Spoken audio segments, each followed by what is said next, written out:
Hello and welcome everyone to next topic commerce. मैं हूं सानिध्य सर, आपका इकोनॉमिक्स हैकर, और हम यहां पर देश का भविष्य बनाते हैं। बड़ा खुश लग रहा हूं ना? हों क्यों ना भाई, ये एक ऐसा टॉपिक है जो मेजॉरिटी लोगों से नहीं बनता है और छोड़कर जाते हैं, और इस यूनिट से 12 मार्क्स का पूछा जाता है। इस वीडियो के बाद ये सब तुमसे उंगलियों पे याद होने वाला है। इतनी आसानी से समझा दूंगा ये टॉपिक तुम्हें कि तुम बोलोगे यार भैया ये वीडियो पहले निकाल लेते। मतलब ये कितना इजी है और लोग पता नहीं इसमें क्या डिफिकल्ट फील करते हैं। So without any time waste I want कि मैं इस वीडियो को तुम्हें अच्छे से समझाऊं। बस इस वीडियो को एंड तक जरूर देखना और लाइक भी कर देना है, कुछ दोस्तों में गरीबों में बांट देना ये वीडियो, जिससे कि उन लोगों का भी भला हो जाए थोड़ा सा। ठीक है, चलो जी। So without any time waste let's start this topic. देखो, अब सबसे पहले बात करते हैं, तुमने 11th क्लास में माइक्रो इकोनॉमिक्स में डिमांड और सप्लाई तो पढ़ा था, लेकिन बहुत छोटे लेवल पे पढ़ा था। एक इंडिविजुअल की डिमांड, एक इंडिविजुअल की सप्लाई, एक मार्केट की डिमांड, एक मार्केट की सप्लाई, मार्केट भी एक छोटा सा, ठीक है। लेकिन अब हम बात कर रहे हैं पूरे इकोनॉमी में टोटल कितनी डिमांड होने वाली है, टोटल कितनी सप्लाई होने वाली है उसकी। तो बेटा इकोनॉमी में मैंने आपको कुछ पहले चैप्टर्स में बताया था कि हमारे पास कुछ सेक्टर्स होते हैं। तो कितने सेक्टर होते हैं, क्या आपको ये पता है? अच्छा सर, हमारे पास 4 सेक्टर होते हैं। एक होता है फर्म, एक होता है हाउस होल्ड, एक होता है गवर्नमेंट और एक होता है रेस्ट ऑफ द वर्ल्ड। ये 4 सेक्टर होते हैं जो कि हमारी इकोनॉमी में डील करते हैं। तो यही बात है। तो डिमांड कौन कौन करेगा? यही 4 सेक्टर करेंगे। सर घर की डिमांड होगी, सर फर्म की डिमांड होगी, सर गवर्नमेंट की डिमांड होगी, और देश विदेश की डिमांड भी होगी, हाँ या ना? अब सर मैं कितना डिमांड करेंगे कैसे निकालूं? वो निकालना तो मुश्किल है ना। तो हम ये निकाल सकते हैं कि सोच कितना रहे हैं डिमांड करने की। ये चारों सेक्टर कितना सोच रहे हैं कि कितनी हम डिमांड करेंगे आने वाले 1 साल में। यानी कि what all these 4 sectors are planning to demand. एक अंदाजा लगाते हैं कि घर से लोग कुछ इतनी वैल्यूज की ग्रोसरीज खरीद लेंगे, फर्म में इतने की ये लोग मशीन खरीद लेंगे, इतने का स्टॉक या माल खरीद लेंगे, इतने का ये सरकार रोडे और स्कूल्स या हॉस्पिटल बना देगी, और इतने देश विदेश में इंपोर्ट और एक्सपोर्ट हो जाएंगे। ऐसा हम अनुमान लगाते हैं, ठीक है। जब मैं घर की डिमांड, फर्म की डिमांड, गवर्नमेंट सेक्टर की डिमांड और देश विदेश की डिमांड को जब मैं टोटल करता हूं, यही एग्रीगेट डिमांड हो जाती है। लो खत्म हो गया, एग्रीगेट डिमांड यही होती है। फर्म की डिमांड, हाउस होल्ड की डिमांड, सरकार की डिमांड और रेस्ट ऑफ द वर्ल्ड की डिमांड। लेकिन ये एक एक्सपेक्टेड वैल्यू है, प्लानिंग कर रहे हैं, अभी किया नहीं है, ये डिमांड कर रहे हैं। लेकिन मैं ना आपको इसको थोड़ा सा अंदाजा बता दूं। बेटा जब आप कोई चीज की डिमांड करते हैं, जैसे कि आपने बोला मुझे कार चाहिए, या मुझे घर चाहिए, या मुझे कुछ ग्रोसरीज चाहिए, तो डिमांड करने के लिए आपको बदले में पैसा भी देना पड़ता है। Willing to buy, able to purchase, है ना, सुना है ना? तो आपको खरीदने योग्य होना पड़ता है, आपको पैसा पे करना पड़ेगा डिमांड करने के लिए। मतलब आप खर्चा करते हैं और खर्चे के बदले में आप डिमांड लेते हैं, यानी कि डिमांड ही खर्चा है, यही बोला जा सकता है। बिल्कुल बात है सही भाई, ठीक है। दैट मींस मैं आपको एक छोटा सा एग्जांपल बताता हूं। अगर हाउस होल्ड कोई खर्चा करता है, तो शायद आपने नेशनल इनकम में पढ़ा है प्राइवेट फाइनल कंजम्पशन एक्सपेंडिचर। हाँ सर पढ़ा तो है, मतलब घर के खर्चे। दूसरा फर्म, यानी कि आपका ग्रॉस डोमेस्टिक कैपिटल फॉर्मेशन, के इतना इतना इन्वेस्टमेंट्स फर्म करती है। इन्वेस्टमेंट भी क्या है? खर्चा है। बेटा मैंने एक मशीन खरीद ली, इन्वेस्ट किया अपनी दुकान में, पर मशीन 1 लाख रुपए की दी, मेरा खर्चा हुआ ना? तो कहीं ना कहीं मेरा खर्चा ही है। फिर आता है गवर्नमेंट, गवर्नमेंट यानी कि government final consumption expenditure, school चलाने के लिए, ये रोडे बनाने के लिए, फ्लाईओवर बनाने के लिए, मेट्रो बनाने के लिए भी भैया खर्चा लगता है इनको, हाँ या ना? और दूसरा हमारा नेट एक्सपोर्ट्स। बेटा जब मैं इन सबको ऐड करता हूं, तो ये मेरा एक्सपेंडिचर मेथड बन जाता है नेशनल इनकम के अंदर। यानी कि जो घर खर्चा करता है वही डिमांड है हमारी, जो फर्म खर्चा करता है वही हमारी फर्म की डिमांड है, जो सरकार खर्चा करती है वही हमारी सरकार की डिमांड है, और जो रेस्ट ऑफ द वर्ल्ड में हमारा नेट एक्सपोर्ट, इंपोर्ट एक्सपोर्ट हो रहा है, वही हमारी डिमांड होती है। यानी कि your aggregate demand is equal to your aggregate खर्चे। यानी कि पूरी इकोनॉमी के जो टोटल खर्चे हैं वही उनकी टोटल डिमांड है। दोस्त जितनी डिमांड करोगे उतना ही खर्चा करना पड़ेगा। कितनी सिंपल सी बात है। देखो अब इसी चीज को यहां पे एक लाइन में समझने की कोशिश करते हैं।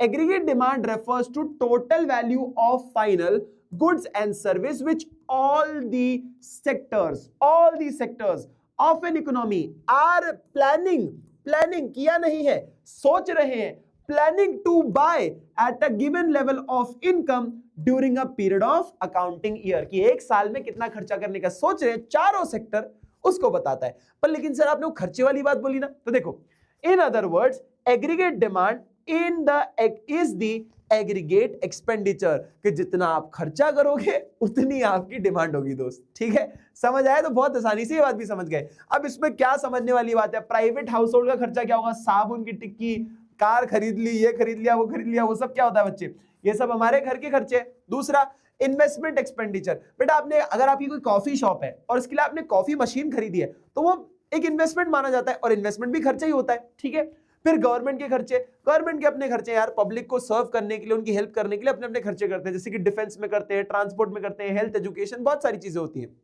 फिर है नेट एक्सपोर्ट्स, यानी कि एक्सपोर्ट माइनस इंपोर्ट, जो भी आप एक्सपोर्ट्स और इंपोर्ट करें उनका डिफरेंस वैल्यू होता है, ये सब मिलाओगे तो आपके एग्रीगेट डिमांड आती है, यानी कि कुछ इस प्रकार दिखती है। देखो ये है हमारा हाउस होल्ड का खर्चा जिसको हम सी से डिनोट करते हैं, ये है हमारे फर्म के इन्वेस्टमेंट जिसको हम आई से डिनोट करते हैं, ये हमारे सरकार के खर्चे जिसको हम जी से डिनोट करते हैं, और ये हमारे नेट एक्सपोर्ट्स जो कि है बच्चे हमारे एक्स माइनस एम।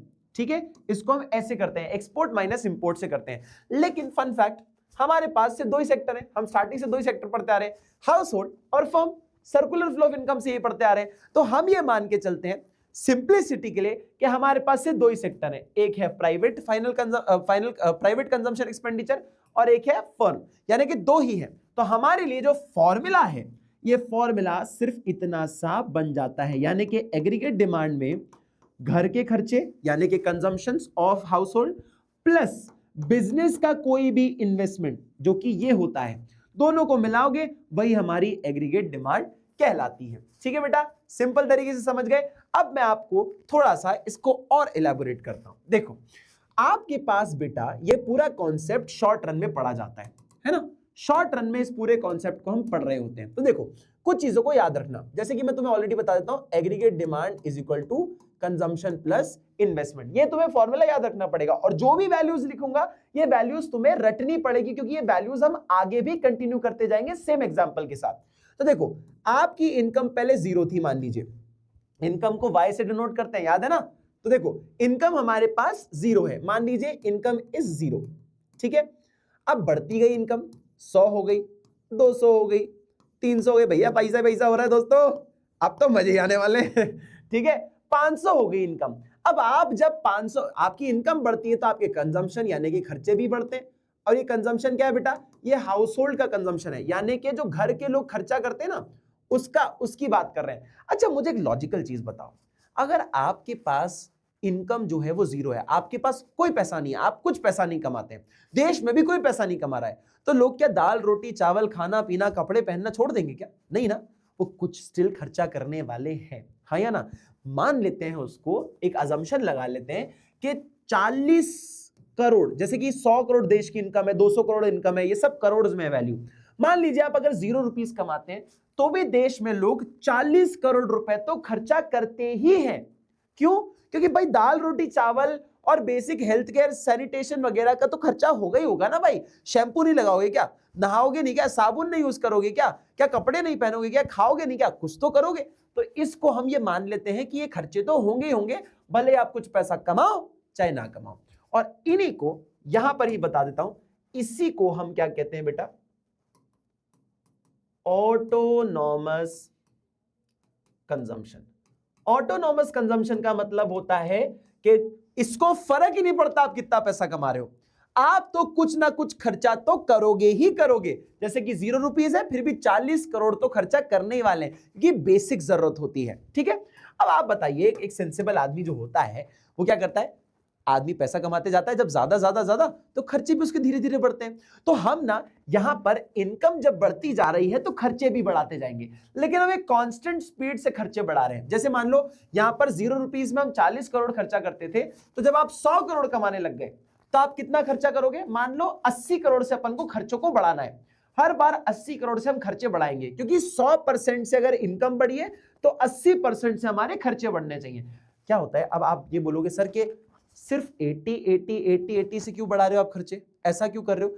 कभी बार हमारा खर्चा 80 हो सकता है, क्या हम 90 नहीं बढ़ा सकते क्या? कि मान लीजिए 100 करोड़ खर्चा किया हमने, तो क्या हम 150 करोड़ खर्चा नहीं कर सकते क्या? 100 करोड़ कमाया तो बेटा, जब आप एक शॉर्ट रन में पढ़ते हो ना चीजों को, तो उसमें हम ये मान लेते हैं कि अगर आप 100% कमाते हो तो उसका 80% खर्चा करते हो, एक स्टेपल मान लिया जाता है, वरना एग्जाम्पल बहुत कॉम्प्लेक्स बन जाएगा। ठीक है, तो क्या मान लिया, 80 से आपको खर्चे बढ़ाने हैं, तो 140 में 80 ऐड किया, कितना हुआ बेटा 120। फिर आपने और 80 ऐड किया, कितना हुआ बेटा 200 हो गया। फिर आपने और 80 ऐड किया, कितना हुआ बेटा 280 हो गया। फिर आपने कितना किया 260, 360 हो गया, और फिर कितना हुआ बेटा 440 हो गया। तो जब आप 80 80 80 80 80 80 ऐड करते जाओगे, you will get your consumption, के इनकम के बढ़ने से कंजम्पशन भी बढ़ता जा रहा है। समझ आ गया ना क्यों 80% से बढ़ा है? क्योंकि अगर 100% से इनकम बढ़ रही है तो हम ये मान लेते हैं कि 100% इनकम का 80% आप खर्चा कर देते हैं, 20% आप बचा देते हो। ठीक है, ऐसा कुछ मान सकते हो। ठीक है, चलो जी, या 20% आप इन्वेस्ट कर देते हो, कुछ भी ऐसा मान सकते हो। दूसरा पॉइंट आता है, देखो अब अपने पास ये है एग्रीगेट डिमांड के लिए अपन को कंजम्पशन मिल गया। अब इन्वेस्टमेंट की बात करते हैं, तो देखो देखो यहाँ पे आ गया इन्वेस्टमेंट। ठीक है, ये आ गया इन्वेस्टमेंट। अब इन्वेस्टमेंट का क्या करें सर? इन्वेस्टमेंट किस रेट से बनेगा? यहां पर हम इन्वेस्टमेंट को ऑटोनॉमस इन्वेस्टमेंट मानते हैं। सर ये ऑटोनॉमस इन्वेस्टमेंट क्या होता है? अच्छा, बाय द वे, इस ऑटोनॉमस कंजम्पशन को सी बार से डिनोट किया जाता है। इसका देखो, सी तो कंजम्पशन होता है ना, ये बार लग जाता है ना, तो इसका मतलब ये होता है कि वो पैसा जो आपने बिना इनकम के, वो खर्चा जो आपने बिना इनकम के किया है। ठीक है, आपके पास जीरो इनकम थी पर आपने खर्चा किया, उसको हम सी बार से डिनोट करते हैं। अब आगे बढ़ते हैं। देखो इन्वेस्टमेंट्स की अगर बात करें तो सर इन्वेस्टमेंट कितना करें? 50 करोड़ करें, 60 करोड़ करें, इनकम के बढ़ने से इन्वेस्टमेंट बढ़ाते जाए, क्या करें? तो देखो ये कॉन्सेप्ट अपन कनीस का जो थ्योरी है, केनीसियंस थ्योरी जो है, वो शॉर्ट रन में करी गई है। यानी कि शॉर्ट रन में हम खर्चा अब्रप्टली नहीं बढ़ाते, हम जो खर्चा कर रहे हैं उसी को करते जाते हैं, whether if you earn money और नॉट। आप पैसा कमाए ही ना या आप पैसा बहुत सारा कमाए, डजंट मैटर, इतना मिनिमम इन्वेस्टमेंट आप हमेशा करते रहोगे। क्या होता है ना बेटा, कम समय में आप इन्वेस्टमेंट बड़ा कम नहीं कर सकते। सोचो, आपने सोचा कि मैं 100 करोड़ की बिल्डिंग को बनाता हूं, लेकिन बिल्डिंग जो है 1 साल में बनेगी, 1 साल लग जाएगा उसको बनने में, तो क्या आप खर्चों को बड़ा कम कर सकते हो क्या? नहीं नहीं, आपने आज सोचा है 100 करोड़ की बिल्डिंग बनाऊंगा, तो लगातार 1 साल तक 100 करोड़ ही आपके इन्वेस्ट होंगे। आप 200 नहीं कर दोगे, आप 50 करोड़ नहीं कर दोगे, वो लगातार 100 करोड़ ही खर्चा होगा। ठीक है, दैट मीन शॉर्ट रन में हमारे इन्वेस्टमेंट्स चेंज नहीं होते हैं, ऑटोनॉमस इन्वेस्टमेंट्स होते हैं यहां पर भी। जैसे कि यहां पे मान लो कि आपने 20 करोड़ इन्वेस्ट करना चालू कर दिया, तो हर आप कितने ही पैसा कमा रहे हैं, आप 20 ही करोड़ इन्वेस्ट करेंगे। समझ आ गया? समझ आ गया लॉजिक कि क्यों आप 20 करोड़ इन्वेस्ट करते हैं? शॉर्ट रन में हम इन्वेस्टमेंट्स बढ़ाते नहीं है, ये भी ऑटोनॉमस ही होते हैं, इसको इनकम से फर्क नहीं पड़ता। अब करना क्या है? अब बस हमारा एग्रीगेट डिमांड हमें चाहिए, जो कि C प्लस आई से निकलता है, जो कि मैंने आपको फॉर्मूला ऊपर बता ही दिया है। C प्लस आई यानी कि C आपका 40 था, I आपका 20 है, कितना हो गया बेटा? ये हो गया 60। ठीक है, ऐड तो नहीं करना पड़ेगा ना मुझे, मतलब ऐसा दिखाना तो नहीं पड़ेगा करके। फिर आ गया 120 प्लस 20 यानी कि कितना हो गया बेटा? 140 हो गया। ठीक है, फिर मैंने देखा 200 प्लस 20 कितना हुआ बेटा? 220 हो गया। फिर कितना हुआ? 280 और 20 कितना हो गया? 300 हो गया बेटा। फिर कितना हुआ? 380 और ये कितना हो गया? 460। ये मेरा आ गया बेटा एग्रीगेट डिमांड। क्लियर है ये बात? इतना तो तुम्हें टोटली क्लियर है। अब मैं इसको बताता हूं एक ग्राफ पे प्रेजेंट करके। देखो तुम्हारे लिए बहुत आसानी से ग्राफ समझ आ जाएगा अगर तुम ध्यान से इसको पढ़ते जाओगे और डिस्ट्रैक्ट नहीं होगे। फोकस पूरा यही होना चाहिए। देखो अभी तुमसे अगर मैं पूछूं कि इन्वेस्टमेंट्स का ग्राफ कैसा दिखना चाहिए, इन्वेस्टमेंट्स का ग्राफ कैसा दिखना चाहिए? 20 है, मान लीजिए यहां पर पूरी इनकम बढ़ती जा रही है। एक्स एक्सिस पे मैं इनकम शो कर देता हूं, इनकम, और यहां पर मैं एग्रीगेट डिमांड शो कर देता हूं। ठीक है, बाय एक्सिस पे। अब मेरी बात को ध्यान से सुनिएगा, मेरी इन्वेस्टमेंट्स तो कांस्टेंट है, यानी कि मेरी इन्वेस्टमेंट कांस्टेंट है, दैट मींस मेरी कहीं यहां पे इन्वेस्टमेंट होगी, इसको मैं आई से डिनोट करता हूं, जो कि ये है। ये इन्वेस्टमेंट मेरी 20 पे कुछ चल रही है, 20 पर ये मेरी इन्वेस्टमेंट चल रही है। भले मेरी इनकम 100 करोड़ हो जाए, 200 हो जाए, 300 हो जाए, 400 हो जाए या 500 हो जाए, ठीक है, डजंट मैटर, ये मेरी इन्वेस्टमेंट इतनी ही रहने वाली है। फिर आता है बात बेटा, मेरे को बनाना है कंजम्पशन, तो लेट्स से कंजम्पशन बनाते हैं। कंजम्पशन कहां से चालू हो रहा है बेटा? 40 से चालू हो रहा है। ठीक है, डिमांड को मैं वाई एक्सिस पे शो कर रहा हूं, तो यहां पर 20 था, तो इससे हल्का सा ऊपर 40 मान लेता हूं कि ये मेरा 40 है, ये मेरा 40 है, दिस लाइन इज माय 40। यहां पर क्या देखो बढ़ता जा रहा है ना, बढ़ता जा रहा है चीजें, तो देखो यहां क्या शो करूंगा, कुछ ऐसा बना देता हूं, उसको यूं कुछ ऐसा बना देता हूं। ठीक है, दिस इज योर कंजम्पशन। ये क्या है बच्चे? ये आपका कुछ कंजम्पशन को शो कर रहा है। दिस शोज योर कंजम्पशन, कि आपका कंजम्पशन बढ़ता जा रहा है इनकम के बढ़ने से। देखो इनकम बढ़ती गई तो कंजम्पशन भी बढ़ता जा रहा है, ये कुछ ऐसा शो कर रहा है। क्यों चालू किया 40 से इसलिए चालू किया क्योंकि जीरो इनकम पर भी मैं मिनिमम 40 तो खर्चा करता ही हूं। ठीक है बेटा, चलो जी। अब लास्ट केस ये है कि सर मुझे चेक करना है कि मेरा एग्रीगेट डिमांड कहां से बनेगा। एग्रीगेट डिमांड आप बेटा यहां से बना लो, ये मान लो ये 60 का पोजीशन है। एग्रीगेट डिमांड आप इसको बना लो पैरेलल, इसको आपको बनाना पड़ेगा बच्चे पैरेलल। क्यों पैरेलल क्यों? देखो इन दोनों में कंजम्पशन और एग्रीगेट डिमांड में दोनों के बीच में डिफरेंस कितना है? 40 और 60, 20 का डिफरेंस, यानी कि इन्वेस्टमेंट का डिफरेंस है। 120 और 140 किसका डिफरेंस है? 20 का डिफरेंस है। ये देखो 200 और 220 20 का डिफरेंस, 280 300 20 का डिफरेंस, 360 380 20 का डिफरेंस। तो मतलब एग्रीगेट डिमांड यानी कि इसमें और कंजम्पशन यानी कि इसमें, दोनों के बीच में मात्र 20 यानी कि इन्वेस्टमेंट्स का ही डिफरेंस है। ये दोनों दूर इसलिए है क्योंकि इसके बीच में ये इन्वेस्टमेंट की वैल्यू ऐड हुई है, इसलिए दोनों पैरेलल है। और ये रहा आपका एग्रीगेट डिमांड।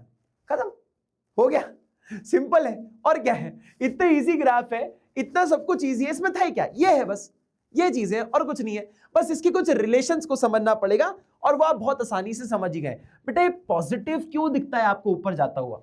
पॉजिटिव क्यों दिखता है ऊपर जाता हुआ? कुछ चीजें याद रखना, जैसे कि आपका खर्चा भी बढ़ता है अगर आपकी इनकम बढ़ती है ना बच्चे। If your income is rising, मान लीजिए आपकी इनकम बढ़ रही है, आपकी इनकम बढ़ रही है तो आपके खर्चे भी बढ़ते हैं और आपकी एग्रीगेट डिमांड भी बढ़ती है। तो जब सब डायरेक्टली रिलेटेड है तो ऑब्वियसली आपका ये स्लोप कैसा होगा? अपवर्ड राइजिंग होगा। इनवर्स रिलेशन होता है तो डाउनवर्ड स्लोपिंग होता है, डायरेक्टली रिलेटेड होता है तो अपवर्ड राइजिंग होता है। तो इसका मेजर रीजन तो आपको पता ही चल गया। ठीक है, एग्रीगेट डिमांड कहां से चालू होता है? ये ऊपर वाई एक्सिस से चालू होता है। कंजम्पशन कहां से चालू होता है? वो भी वाई एक्सिस से चालू होता है, क्योंकि जीरो लेवल ऑफ इनकम पर भी आप कुछ ना कुछ तो खर्चा करते ही हो। ये सब रिलेशन आपको ऑलरेडी पता है, आगे पढ़ोगे आपको बहुत इजी लगेगा। देखो ये पूरा बना हुआ है यहाँ पर, ये दोनों के बीच में आई का गैप है, एग्रीगेट डिमांड ऊपर, कंजम्पशन नीचे, और ये फ्लैट तुम्हें दिख रहा होगा वाई एक्स एक्सिस से पैरेलल, दैट इज इन्वेस्टमेंट। ये सारी वैल्यूज तुम्हें याद रखनी पड़ेगी और ये सेम एग्जांपल याद रखना, ये आगे जो पढ़ेंगे ना वो भी सेम ही होने वाला है। ये हमारे पास एग्रीगेट डिमांड का पूरा एक स्ट्रक्चर है जो आप पढ़ सकते हो। ठीक है, अब आगे देखो इसके रिलेशन क्या है। एग्रीगेट डिमांड का कॉन्सेप्ट क्या है? एग्रीगेट डिमांड का फॉर्मूला ये होता है C+I, घर के खर्चे और फर्म का इन्वेस्टमेंट मिला दो, एग्रीगेट डिमांड बन जाएगा। ये बोल रहा है positive consumption even when income level is zero. आप फिर भी कंज्यूम कर रहे हो जब आपका इनकम जीरो होता है। वही वाला केस जो अपन ने पढ़ा अभी, ये वाला जीरो लेवल ऑफ इनकम पे भी आप 40 तो खर्चा करते ही हो। ये क्या होता है? इसे हम ऑटोनॉमस कंजम्पशन कहते हैं। ये देखो ऑटोनॉमस कंजम्पशन यहां लिखा हुआ है। इसका मतलब होता है कि जीरो लेवल ऑफ इनकम पे भी आप कुछ ना कुछ तो खर्चा कर रहे होते ही हो। ठीक है बेटा, समझ आ गया? चलो जी नेक्स्ट पॉइंट देखो क्या बोल रहा है। Slope of consumption curve. Consumption curve का स्लोप जो है ऊपर बढ़ता हुआ दिखता है ना, क्यों? क्योंकि कंजम्पशन कर्व जो है स्लोप्स अपवर्ड। व्हाई? कंजम्पशन बढ़ता है क्योंकि आपकी इनकम बढ़ रही है। बेटा ज्यादा कमाओगे तो ज्यादा खर्चा करोगे, कितना डिफिकल्ट होगा ये समझना, बहुत आसान है ना। चलो जी बहुत बढ़िया। Slope of autonomous investment, investment का कर्व कैसा दिखता है? इन्वेस्टमेंट हर जगह 20 है तो फ्लैट दिखेगा पैरेलल टू एक्स एक्सिस। तो यहां पर क्या है? फ्लैट है, स्ट्रेट लाइन है, पैरेलल टू एक्स एक्सिस। लो भैया ये भी क्लियर हो गया। ठीक है, starting point from AD curve यानी कि C+I, स्टार्टिंग पॉइंट एडी यानी कि एग्रीगेट डिमांड का कहां होता है? ये देखो, ये देखो वाई एक्सिस पे होता है, 60 से चालू हो रहा है, क्योंकि जीरो लेवल ऑफ इनकम पर भी आप 60 तो खर्चा करते ही हो, 20 का इन्वेस्टमेंट करते हो और 40 का अपना खाने पीने का खर्चा करते हो। ठीक है, समझ आया? तो लो भैया यहां पर भी हो गया। एडी जो है वो ऑटोनॉमस कंजम्पशन होता है और ऑटोनॉमस इन्वेस्टमेंट होता है, दोनों ही जीरो लेवल पर आप खर्चे करते हो। ठीक है, और स्लोप ऑफ एडी कर्व क्या बोल रहा है कि अगर आपकी इनकम बढ़ेगी तो आपके भाई साहब टोटल खर्चे भी बढ़ जाएंगे। इनकम बढ़ने पर टोटल खर्चे या डिमांड भी बढ़ती है। That's it, your aggregate demand. कितना डिफिकल्ट था? सिंपल था ना? फटाक से इसके बाद स्क्रीनशॉट ले लो। चलिए बेटा हो गया, अब आगे बढ़ते हैं। अब आता है आपके पास एग्रीगेट सप्लाई। अब इसको भी बहुत आसानी से मैं समझाता हूं। देखो मान लीजिए मेरे पास 1 करोड़ का सामान रखा हुआ है जो मैं इकोनॉमी में सप्लाई करना चाहता हूं, है ना, और मैं अगर 1 करोड़ का सामान सप्लाई कर देता हूं तो बदले में मुझे कितने पैसे मिलेंगे? मेरी इनकम कितनी होगी? सर 1 करोड़ का सामान बेचोगे तो 1 करोड़ इनकम होगी ना, यानी कि मेरी सप्लाई ही मेरी नेशनल इनकम के बराबर होती है। अरे वाह यार सर क्या बात कह दी, मतलब डिमांड खर्चे होते हैं और सप्लाई इनकम होती है। हाँ तो ये तो होता है, एक प्रोड्यूसर अगर सप्लाई कर रहा है गुड्स को तो उससे उसको उतनी इनकम होगी जितने का सामान सप्लाई करेगा। तो देखो अगर इसने 500 रुपए का सामान इसको दिया तो इसने 500 रुपए की इनकम इनको ट्रांसफर कर दी।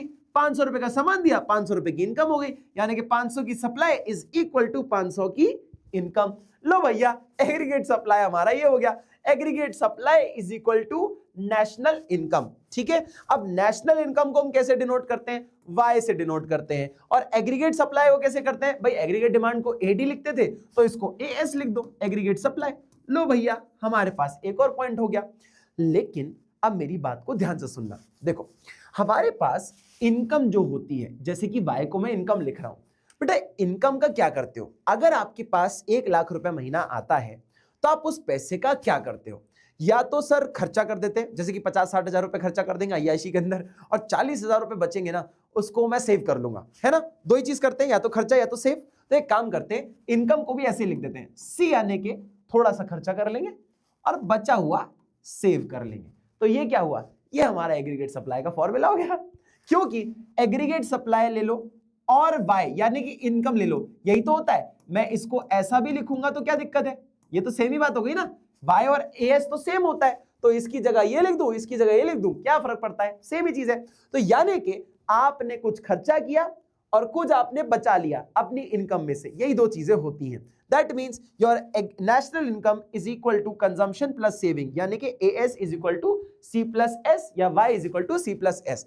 अब मैं इसको भी आपको बहुत प्यारे तरीके से समझाता हूं, बहुत आसानी से समझ आ जाएगा, और इसको प्रूव भी करके दिखाता हूं। देखो ये आपकी रही income, let's say aggregate supply में यहां लिख देता हूं वैसे C प्लस एस। अब देखो हमारे पास एग्रीगेट सप्लाई है, पहले इनकम 0 थी, फिर 100 हो गई, फिर 200 हो गई। देखो मैं सारे एग्जांपल सेम ले रहा हूं तो आपको नंबर्स याद रखने पड़ेंगे, ठीक है। और कितनी हो गई इनकम हमारे पास? लास्ट में 500 हो गई, 500 करोड़ हो गई।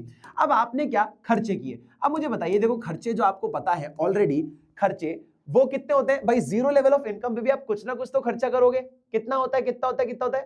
आई नो दैट बेटा, 40 करोड़ आपका खर्चा है जो आपको ऑलरेडी पता है। अब हम खर्चे कितने से बढ़ाएंगे? 80 से बढ़ाते जाते हैं, क्योंकि मान लो 100% इनकम है तो उसका 80% आप खर्चा कर देते हो। दैट मीन्स 120 आप खर्चा करोगे, उसके बाद मान लीजिए आप करोगे खर्चा 200, फिर आएगा 280, 80 से बढ़ाते जाओ 360 और 440, 80 का गैप है, आप समझ गए होंगे, ऑलरेडी कर चुके हैं अपन। अब आता है आपके पास सेविंग्स। सेविंग्स यानी कि बचत, ठीक है, इसे हम सेविंग्स कहते हैं। आप सेविंग्स कर रहे हो भाई साहब। मुझे एक बात बताइए, अब आपके मन में सवाल तो होगा ना कि सर अगर आप पैसा कमा ही नहीं रहे हो, जो आप पूछ भी ना चाह रहे होगे वहां पे, लेकिन आपको आंसर शायद मैंने नहीं किया होगा तो अब कर देता हूं। ये 0 रुपीस पर ये 40 करोड़ रुपए कहां से खर्चा हो रहे हैं? ये पैसा कहां से आ रहा है? पेड़ वेड़ है क्या? बेटा दोस्त एक बात समझो, यहां पर अगर आपके पास 0 इनकम है पर पैसा आपके जेब में नहीं, ऐसा पॉसिबल नहीं है ना। आपकी कोई पुरानी सेविंग्स होगी, कोई पैसा पुराना पड़ा होगा, कोई बचत होगी, कुछ तो होगा, बाप दाताओं का पैसा होगा कम से कम। तो पुराने जो पैसे रखे होंगे उनसे निकाल कर आप खर्चा करोगे, ये वो होता है, यानी कि डिस सेविंग। इसको वो खर्चा कहते हैं, वो सेविंग्स है जो कि आपके पास पहले रखी थी और उसी को निकाल कर आप अभी खर्चा कर रहे होते हो। क्या आपके पास इनकम 0 है तो 40 करोड़ कहां से किए? पुराने रखे थे पैसे पॉकेट मनी टाइप में, उनसे निकाल के खर्चा किए भाई साहब, ठीक है। तो मुझे एक बात बताइए, सेविंग्स कितनी होगी इस केस में? इनकम 0 है, खर्चे पुरानी सेविंग्स से निकाल के किए, तो अपनी सेविंग्स कम हो गई ना, पुरानी सेविंग्स कम हो गई, बचत होने की जगह उल्टा सेविंग से निकाल के खर्चा कर लिया। अकाउंट बैलेंस 0 था तो सेविंग से निकाल के खर्चा कर लिया। अब 100 कमा रहे हो और 120 खर्चा कर रहे हो, तो एक्स्ट्रा 20 करोड़ कहां से आ रहा है? वो भी आपने बचत से ही निकाला होगा, है ना, समझ आया। अब आपने 200 कमाया, 200 ही खर्चा कर दिया, तो भैया सेविंग तो 0 हुई आपकी, एक भी रुपया आपने सेव नहीं किया। 300 कमाया, 280 खर्चा कर दिया, भैया 20 करोड़ की फाइनली सेविंग हुई। 400 कमाया, 360 खर्चा कर दिया, कितना हुआ बेटा? 40 करोड़ की आपकी सेविंग्स हुई। 500 कमाया, 440 खर्चा कर दिया, 60 करोड़ की फाइनली सेविंग्स हुई। मतलब अब सेविंग्स होना चालू हो रही है, यानी कि मैं कह सकता हूं कि मेरे इनकम बढ़ने पर मेरी सेविंग्स भी बढ़ जाती हैं। देखो ऐसा होता है रियल लाइफ में, आप ज्यादा कमाते हो तो पैसा ज्यादा बचाने लग जाते हो, कम कमाते हो तो कम बचता है, फिर आपका पुराना पैसा भी खर्चा होता रहता है ना। और हमें क्या पढ़ना है अब? एएस यानी कि एग्रीगेट सप्लाई। कैसे निकालोगे वो दोस्त? वो भी बहुत सिंपल है। ये क्या है बेटा, ये एग्रीगेट सॉरी ऑटोनॉमस कंजम्पशन है, ये आपको पता है ना। चलो जी, अब देखो इसको कैसे निकालते हैं, कंजम्पशन और सेविंग्स को ऐड करो। देखो ये रहा कंजम्पशन 40 और ये रहा सेविंग्स -40, 40 प्लस -40 कैसा होगा सर, 0। दोनों को ऐड करेंगे 0 आएगा, एक +40 एक -40। 120 में से माइनस कर दिया 20, क्योंकि हमको तो ऐड करना है ना, पर यहाँ पे माइनस वैल्यू है, तो 120 से 20 माइनस करना पड़ेगा, कितना आएगा बेटा 100। ठीक है, अब मैं 200 प्लस सेविंग्स करूंगा 0, तो भाई 0 सेविंग्स थी तो 200 ही होगा ना आपके पास, टोटल सप्लाई आपकी 200 की होगी। 280 आपके पास कंजम्पशन था, खर्चा था, और 20 उसकी सेविंग थी, तो आपकी टोटल इनकम कितनी होगी, टोटल एग्रीगेट सप्लाई कितना होगा, 300 हो जाएगा। ठीक है, आप 360 खर्चा करते थे और 40 सेव करते थे, तो कितना हो गया आपके पास टोटल सप्लाई, 400 का सप्लाई हो गया। और 440 आपके पास खर्चा था और 60 आपके पास इनकम सेविंग्स थी, दोनों को मिलाया कितना हुआ बेटा, 500 आपकी क्या हो गई बेटा, सप्लाई हो गई। और मैं इनकम बार बार क्यों बोल रहा था, उसका रीजन ये है, look at this column and look at this column and you will get your answer, and you will get your answer के aggregate supply is equal to your income. Prove हो गया कि कैसे टोटल सप्लाई यानी कि aggregate supply income के बराबर होती है, 100 200 200 300 300 400 400 500 500, and this is how it works. ठीक है, अब मैं इसको बहुत सिंपल तरीके से इसका ग्राफ भी बताता हूं, बहुत सिंपल है इसका ग्राफ। देखो यहां पर आपके पास ये रहा y एक्सिस, ये रहा आपका x एक्सिस। ठीक है, ये रहा y, ये रहा ओरिजिन, ये रहा x। बेटा ये आपको बनाना पड़ेगा, है ना, इनकी वैल्यूज आपको याद करनी पड़ेगी जो मैं आपको बताते जा रहा हूं। यहां पर आपके पास है एग्रीगेट सप्लाई। ठीक है बेटा, चलो जी, अब मेरी बात को ध्यान से सुनो, ये कर लो 100, ये कर लो 200, ये कर लो 300, ये कर लो 400 और ये कर लो 500। ठीक है, और ये कर लो भैया 100, ये कर लो 200, ये कर लो 300, ये कर लो 400 और ये कर लो 500। ठीक है, अब मैं क्या करता हूं, मेरे को तो ऑलरेडी पता है कैसा बनेगा इसका कर्व, लेकिन मैं इसको यहां से ऐसा स्ट्रेट बना देता हूं। 45 डिग्री एंगल बनाना है मुझे, क्या कराना है, 45 डिग्री एंगल, यानी कि aggregate supply is equal to C plus S। ये मुझे 45 डिग्री एंगल चाहिए था। ठीक है, कुछ 45 डिग्री दिख रहा होगा आपको, ये 45 डिग्री है ना।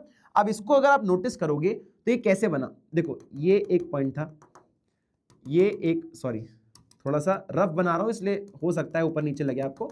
एक ये पॉइंट था, एक आपका ये पॉइंट था, एक आपका ये पॉइंट था और एक आपका ये पॉइंट था। तो जब दोनों हिस्से आपके बराबर हैं तो ये एक 45 डिग्री एंगल ले लेता है। तो जब भी आपको एग्रीगेट सप्लाई का कर्व बनाया जाने को बोला जाए तो आपको कुछ नहीं करना है, 2 लाइनें खींचनी है और धे मार देना एकदम 45 डिग्री। ठीक है, लगा के एकदम 45 डिग्री खींच देना, और यही आपका इनकम। और इसको हाँ ये भी लिख देता हूं, और ये इनकम का ग्राफ, इसको आप इनकम या नेशनल इनकम भी कह सकते हैं। तो ये दोनों ही आपकी बराबर है। देखो ना 100 पे 100 है, तो देखो यहाँ पे 100 पे 100 है, 200 पे 200, 300 पे 300, 400 पे 400, 500 पे 500, यही तो है, ये दोनों यहाँ पर सेम है। स्वीट सिंपल, यही तो था हमारे पास। एग्रीगेट सप्लाई भी खत्म हुआ दोस्तों, यानी कि एग्रीगेट सप्लाई आपके पास ये कंजम्पशन रहा, ये आपकी सेविंग्स रही जो मैंने आपको बताया, -40 -20 0 20 40 60 80, चलो इन्हें 600 तक का एग्जांपल लिया, मैंने 500 लिया, कोई बात नहीं, एक और एक्स्ट्रा बढ़ा देना और कोई बात नहीं है। ये देखो यहां तक ऊपर खींचते जाओ, आपका आंसर आ जाएगा। ठीक है, सिंपल है बेटा, कोई दिक्कत कोई परेशानी। ये 45 डिग्री होता है, इसे हम सिग्निफिकेंस देते हैं, क्यों, क्योंकि जितनी दूरी इनकम की है उतनी दूरी एग्रीगेट सप्लाई की है, दोनों के मिडिल पॉइंट से हम लाइन खींचते हैं तो 45 डिग्री लाइन का कर्व आता है। क्या ये बात क्लियर है आपको? फटाक से इसका भी स्क्रीनशॉट ले लो दोस्त। चलिए बेटा, अब एक और शानदार कॉन्सेप्ट सीखते हैं कि हमारे जो खर्चे हैं वो लिंक्ड होते हैं हमारी इनकम से, यानी कि हम जितना पैसा कमाते हैं हम खर्चा भी उसी के अनुसार करते हैं। देखो इसे हम कहते हैं बेटा consumption function. That means consumption function is the relationship, refers to a relationship between consumption and its national income or income, let's say। ठीक है, इसमें ये बताता है कि एक हाउस होल्ड कितना विलिंग है खर्चा करने के लिए।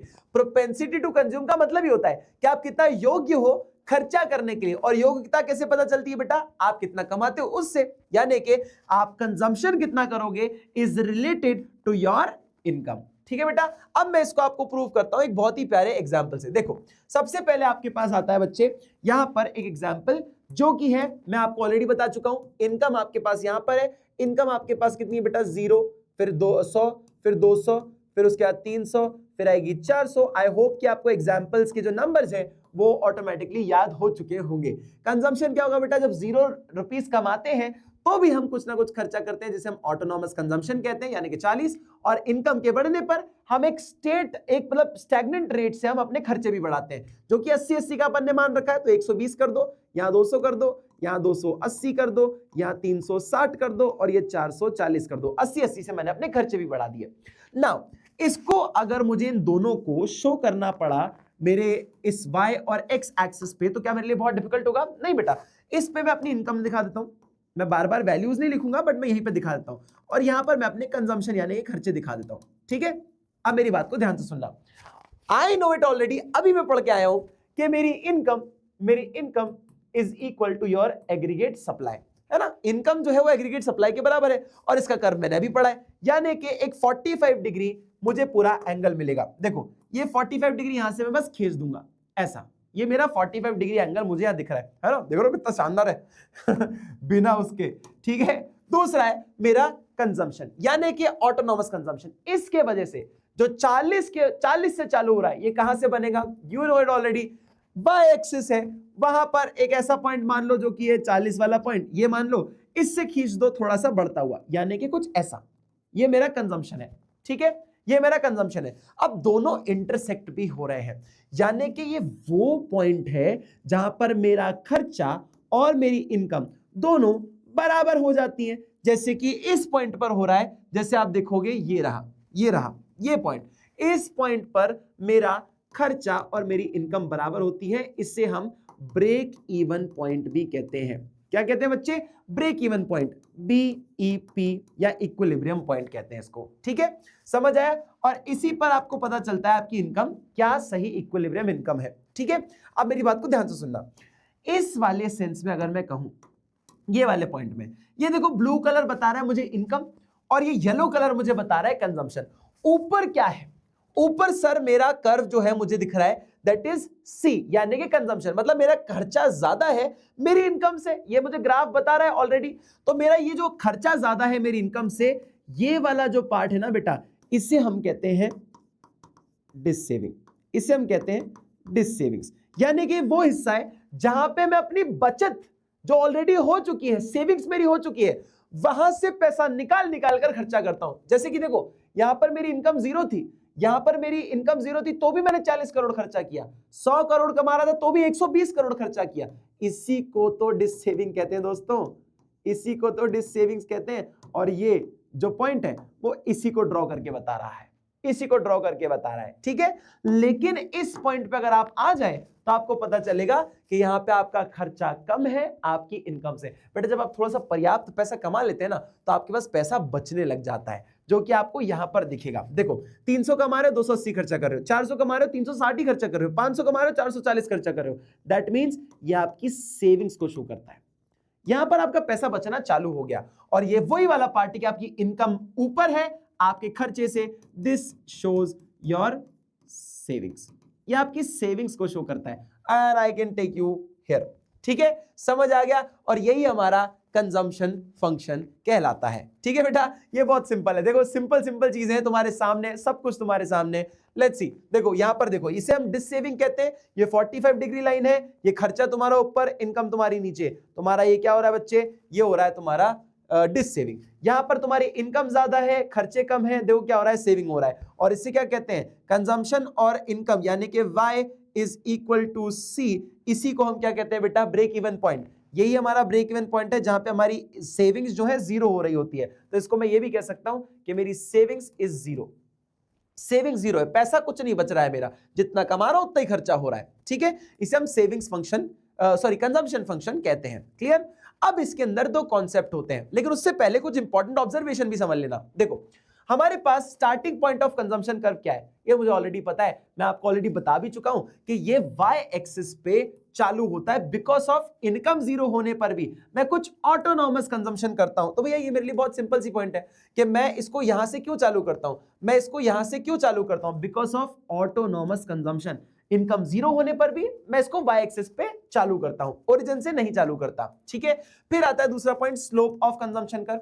भैया इनकम बढ़ेगी तो खर्चा भी बढ़ेगा, इसलिए ऊपर की तरफ बढ़ता हुआ दिखता है मुझे। ये देखो क्या है, ऊपर की तरफ बढ़ता हुआ दिख रहा है खर्चा मेरा, ये येलो लाइन, इसलिए क्योंकि खर्चा बढ़ने, इनकम बढ़ने पर खर्चा भी बढ़ता जाता है। ठीक है, अब आगे बढ़ो और देखो दूसरा point, income is less than consumption, income हमारी कम है, खर्चा हमारा ज्यादा है, तो क्या होगा, डिस सेविंग होगा सर, ये क्या होगा, डिस सेविंग कहलाएगा। लेकिन अगर मेरी इनकम ज्यादा है मेरे खर्चे से, तो इसे क्या बोलेंगे, ये बताएगा बेटा मेरी सेविंग्स को, यहां पर मेरी पॉजिटिव सेविंग्स होने लग जाएगी। और वो जगह जहां पे मेरा ब्रेक इवन पॉइंट यानी कि खर्चा और मेरी इनकम बराबर होती है, सेविंग जीरो होती है, उसे हम ब्रेक इवन पॉइंट यानी कि इक्विलिब्रियम पॉइंट कहते हैं। ठीक है बेटा, चाहो तो इसका फटाक से स्क्रीनशॉट ले लो। ठीक है, चलो जी आगे बढ़ते हैं। अब हमारे पास दो टाइप्स आते हैं खर्चों के भी, जिसे हम types of propensities to consume कहते हैं, यानी कि हम योग्यता चेक करते हैं कि आप कितना खर्चा कर सकते हो। अब हमारे पास इसमें दो कॉन्सेप्ट है बेटा, एक कॉन्सेप्ट कहलाता है हमारे पास एवरेज प्रोपेंसिटी टू कंज्यूम, जिसका मतलब होता है कि आप अपनी इनकम के अकॉर्डिंग एवरेज कितना खर्चा करते हो। तो इसको लिखते पता है कैसे, एपीसी यानी कि इसका शॉर्ट फॉर्म होता है, और एवरेज कैसे निकालते हैं अपने खर्चों का, आपकी इनकम कितनी है अपॉन आपका खर्चा कितना है। दैट मींस कंजम्पशन कितना खर्चा करते हो अपॉन योर इनकम। ठीक है, कितना खर्चा करते हो इनकम के अकॉर्डिंग। लेट्स से इस केसेस में ले लेते हैं, पिछला वाला केस चलते हैं और देखते हैं। देखो यहां पर तुम खर्चा कर रहे हो 100, सॉरी इनकम कमा रहे हो 100 और खर्चा कर रहे हो 120, तो देखो यहां पर क्या होगा, अगर तुम लोग 120 खर्चा करते हो और यानी कि इसको हम सी कह देंगे, और यहां पर तुम्हारी इनकम है 100, तो तुम्हारा आंसर क्या होगा 1.2। ये 1.2 ही तुम्हारा एपीसी यानी कि एवरेज प्रोपेंसिटी टू कंज्यूम है, इतना तुम खर्चा करते हो, ये तुम्हें बताता है। दूसरा सर, मार्जिनल वर्ड तो हम ऑलरेडी बचपन से जानते हैं, बचपन से नहीं मतलब पिछली क्लास से जानते हैं, 11 से। मार्जिनल का वर्ड मतलब होता है जैसे कि मान लो दो लोग हैं, एक की हाइट इतनी बड़ी है और एक की हाइट इतनी छोटी है, ठीक है, दोनों के बीच का जो डिफरेंस है वो क्या होता है, वही मार्जिन होता है, वही मार्जिन होता है। ठीक है, वही मार्जिन होता है। दैट मींस दो लोगों के बीच में डिफरेंस, यानी कि आप मान लीजिए कि अभी जैसे पिछले एग्जांपल में अगर चलूं मैं, तो पिछले एग्जांपल में आपको बोल देता हूं कि हम जब 200 कमा रहे थे, जब हम 200 कमा रहे थे तो हमारी इनकम 300 हो गई, यानी कि 100 से इनकम बढ़ गई, तो हमारा खर्चा कितना बढ़ा, 200 से खर्चा 280 बढ़ गया। तो इसी को हम मार्जिन कहते हैं कि हमारी जब इनकम पहले 200 थी और वो बढ़कर 300 हो गई, तो इसमें मार्जिन कितना है, मार्जिन आपके पास है बेटा, मार्जिन आपके पास 100 है, किसका, इनकम का, है ना, जिसे हम सिंपल से सेंस में भी कह सकते हैं change in by, change in by यानी कि चेंज इन बाय यानी कि आपकी इनकम बदल गई, कितने से बदली, 100 से बदल गई, और आपका जो खर्चा है वो पहले 200 था, 200 पे 200 खर्चा करते थे और अब इनकम बढ़ गई तो अब 280 खर्चा कर रहे हो, यानी कि चेंज इन कंजम्पशन कितना है बेटा, 80 से आपका कंजम्पशन बढ़ गया। अब मार्जिनल देखना हो कि 100 से इनकम बढ़ गई, यानी कि एमपीसी के 100 से अगर आपकी इनकम बढ़ गई, 100 से अगर आपकी इनकम बढ़ गई, चेंज इन बाय यानी कि 100 से आपकी इनकम बढ़ गई, 100 से अगर इनकम बढ़ी तो आपने कितने से अपना खर्चा बढ़ा दिया, सर हमने 80 से हमारा खर्चा बढ़ा दिया। That means your MPC is 0.8, यानी कि आप अपनी इनकम का 80% खर्चा कर देते हैं। तो यह सिर्फ इतना से ही बताता है कि इनकम के बढ़ने पर आपने कितना और खर्चा करना चालू कर दिया है। ठीक है बेटा, सिंपल कॉन्सेप्ट है, समझ आ गया। अब मैं आपको इसके छोटे से एग्जांपल से बताता हूं। देखो अब हमारे पास ये एक पॉइंट आया, इस पॉइंट को अगर समझना चाहो तो देखो ये रहा consumption upon income, consumption upon income को ही ये शो करता है। अब इस ग्राफ को अगर समझना चाहो तो इस ग्राफ को मैं यहां पे भी समझा सकता हूं, वैसे तो इजी सा ग्राफ है ये। तुम्हारे पास ग्राफ ये रहा, कंजम्पशन तुम्हारा कहां से चालू होता है बेटा, यहां से कंजम्पशन चालू होता है, ठीक है, क्योंकि यहां पर क्या होता है, ऑटोनोमस कंजम्पशन होता है, इसलिए वाई एक्सिस से हम इसको चालू करते हैं। अब मान लीजिए यहां पर एक पॉइंट आया हमारे पास, ये हमारे पास एक ऐसा पॉइंट है, ये एक पॉइंट है, ये पॉइंट पता है क्या शो करता है, ये इनकम है ना, ये इनकम को शो कर रहा है, ये खर्चों को शो कर रहा है। तो अब मेरी बात को ध्यान से सुनना, अब मेरी बात को ध्यान से सुनना, ठीक है, अब मेरी बात को ध्यान से सुनना। दिस शोज कि इतनी जो आपकी इनकम है, ये जो आपकी इनकम है, ये जो वाई आपकी इनकम है, जो इतना गैप है फ्रॉम दिस पॉइंट यानी कि पॉइंट 0 टू पॉइंट मान लो ये आपका है m, ये पॉइंट m है, तो o टू m जो है वो आपकी इनकम है, और ये जो आपका खर्चा है ना, ये पॉइंट o टू दिस, ये पॉइंट o टू दिस, ये आपका खर्चा शो करता है, यानी कि पूरा पूरा आपका खर्चा है। So this is your income and this यानी कि ये और ये इज अ पैरेलल, यहां पे भी है तो ये आपका खर्चा है। दिस मींस कि C अपॉन वाई, यही आपका एवरेज इनकम को शो करता है। और यहीं पे दिया हुआ है कि ये और ये अगर खर्चा है तो ये और ये भी खर्चा ही होगा, पैरेलल है ना। ये और ये आपकी इनकम है तो ये भी ये इनकम आपकी क्या होगी बच्चे, ये भी इनकम ही होगी। And this upon this is your APC. मतलब बेसिकली देखने की वाली बात है, नजरिया है, बस इसको इस तरीके से आपने ग्राफ में समझा दिया। वैसे तो ग्राफ पूछेगा नहीं, लेकिन बहुत सिंपल सा है, तुम समझ गए होगे। ठीक है बेटा, समझ आ गया। अब मेरी बात को थोड़ा ध्यान से सुनना। देखो इसके कुछ इंपॉर्टेंट पॉइंट्स हैं। इंपॉर्टेंट पॉइंट्स क्या है, ये बोल रहा है एपीसी क्या 1 से ज्यादा हो सकता है। बेटा मैंने क्या बताया था अभी, अगर 120 तुम्हारे खर्चे हैं और तुम्हारी इनकम 100 है तो कितना हो गया, एपीसी 1 से ज्यादा है, 1.2 हो गया। हाँ सर हो सकता है ना, बिल्कुल हो सकता है। देखो हो सकता है 120 आपके खर्चे हैं, 100 आपकी इनकम है, अगर ये आप देखोगे तो आपका एपीसी कितना आ जाएगा, 1.2 आ जाएगा सर। बिल्कुल हो सकता है, प्रूव हो गया। दूसरा पॉइंट बोल रहे हैं सर एपीसी 1 हो सकता है, बिल्कुल हो सकता है जी। देखो एक केस में यहाँ पे बताया भी मैंने, एक केस यहाँ पे बताया भी मैंने, ये देखो 200 आपकी इनकम है और 200 ही आपका खर्चा है, तो बेटा क्या होगा, देखो यहां पर देखो, अगर आपकी 200 इनकम है और 200 खर्चा है, इनकम और खर्चा दोनों 200 है, दोनों को डिवाइड करो कितना आएगा, APC is equal to 1। APC is equal to 1 कि इनकम जितना खर्चा होगा तो एपीसी 1 भी आ जाएगा।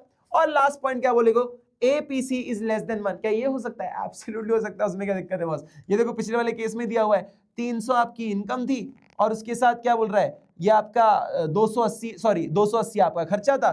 दोनों को अगर निकालोगे, या मान लो 400 और 360 ले लो, 400 और 360 ले लो, तो बिल्कुल ये सिंपल सा पॉइंट है, 360 और ये 400, ठीक कितना हो जाएगा, तो ये आपका खर्चा, ये आपकी इनकम, ये 0 से 0 हो गया, ये जाएगा 9 टाइम्स, ये जाएगा 10 टाइम्स, और 9/10 कितना होता है बेटा, ये 9/10 होता है आपका एपीसी इज इक्वल टू 0.9। तो 1 से कम भी हो सकता है, यानी कि एपीसी 1 से ज्यादा भी हो सकता है, 1 से कम भी हो सकता है और 1 भी हो सकता है। ठीक है, समझ आया। दूसरा point, APC falls with increase in income. जैसी आपकी इनकम बढ़ती जाती है आपका एपीसी गिरता जाता है। सर ये कैसे देखेंगे, देखो आपकी इनकम बढ़ती जा रही है तो आपका एपीसी गिरता जा रहा है। देखो एपीसी कैसे गिरता जा रहा है, ये देखो 1.2 था, 100 रुपए कमा रहे थे तो 120 खर्चा कर रहे थे, 1.2। 200 कमा रहे थे, 200 खर्चा किया, 1 हो गया। 300 कमा रहे थे, 280 खर्चा किया, कम खर्चा कर रहे हैं तो 0.93 हो गया। 400 कमा रहे थे, 360 खर्चा किया, 0.90 हो गया, 93 से 90 हो गया। इसका मतलब ये होता है कि हमारी इनकम 100% बढ़ रही है और खर्चा 80% से बढ़ रहा है। तो यहां पर हम समझ सकते हैं कि इनकम तेजी से बढ़ रही है। अब सिंपल सेंस में कहूंगा, अगर डिनोमिनेटर की वैल्यू ज्यादा जल्दी बढ़ती जाएगी और न्यूमरेटर की वैल्यू कम बढ़ेगी तो न्यूमरेटर छोटा हो जाएगा, डिनोमिनेटर बड़ा हो जाएगा, तो इसकी वैल्यू ऑब्वियसली गिरने लग जाएगी ना। आप बार बार इसको बढ़ाते जाओगे, इसको कम करते जाओगे, तो ऑब्वियस सी बात है डिनोमिनेटर जो है बढ़ता जा रहा है, न्यूमरेटर डिनोमिनेटर ज्यादा तेजी से बढ़ रहा है, न्यूमरेटर धीरे धीरे बढ़ रहा है, तो ऑब्वियस सी बात है 1 से नीचे वैल्यू आती जाएगी आगे बढ़ते जाओगे तो। ठीक है, और एपीसी कैन नेवर बी 0।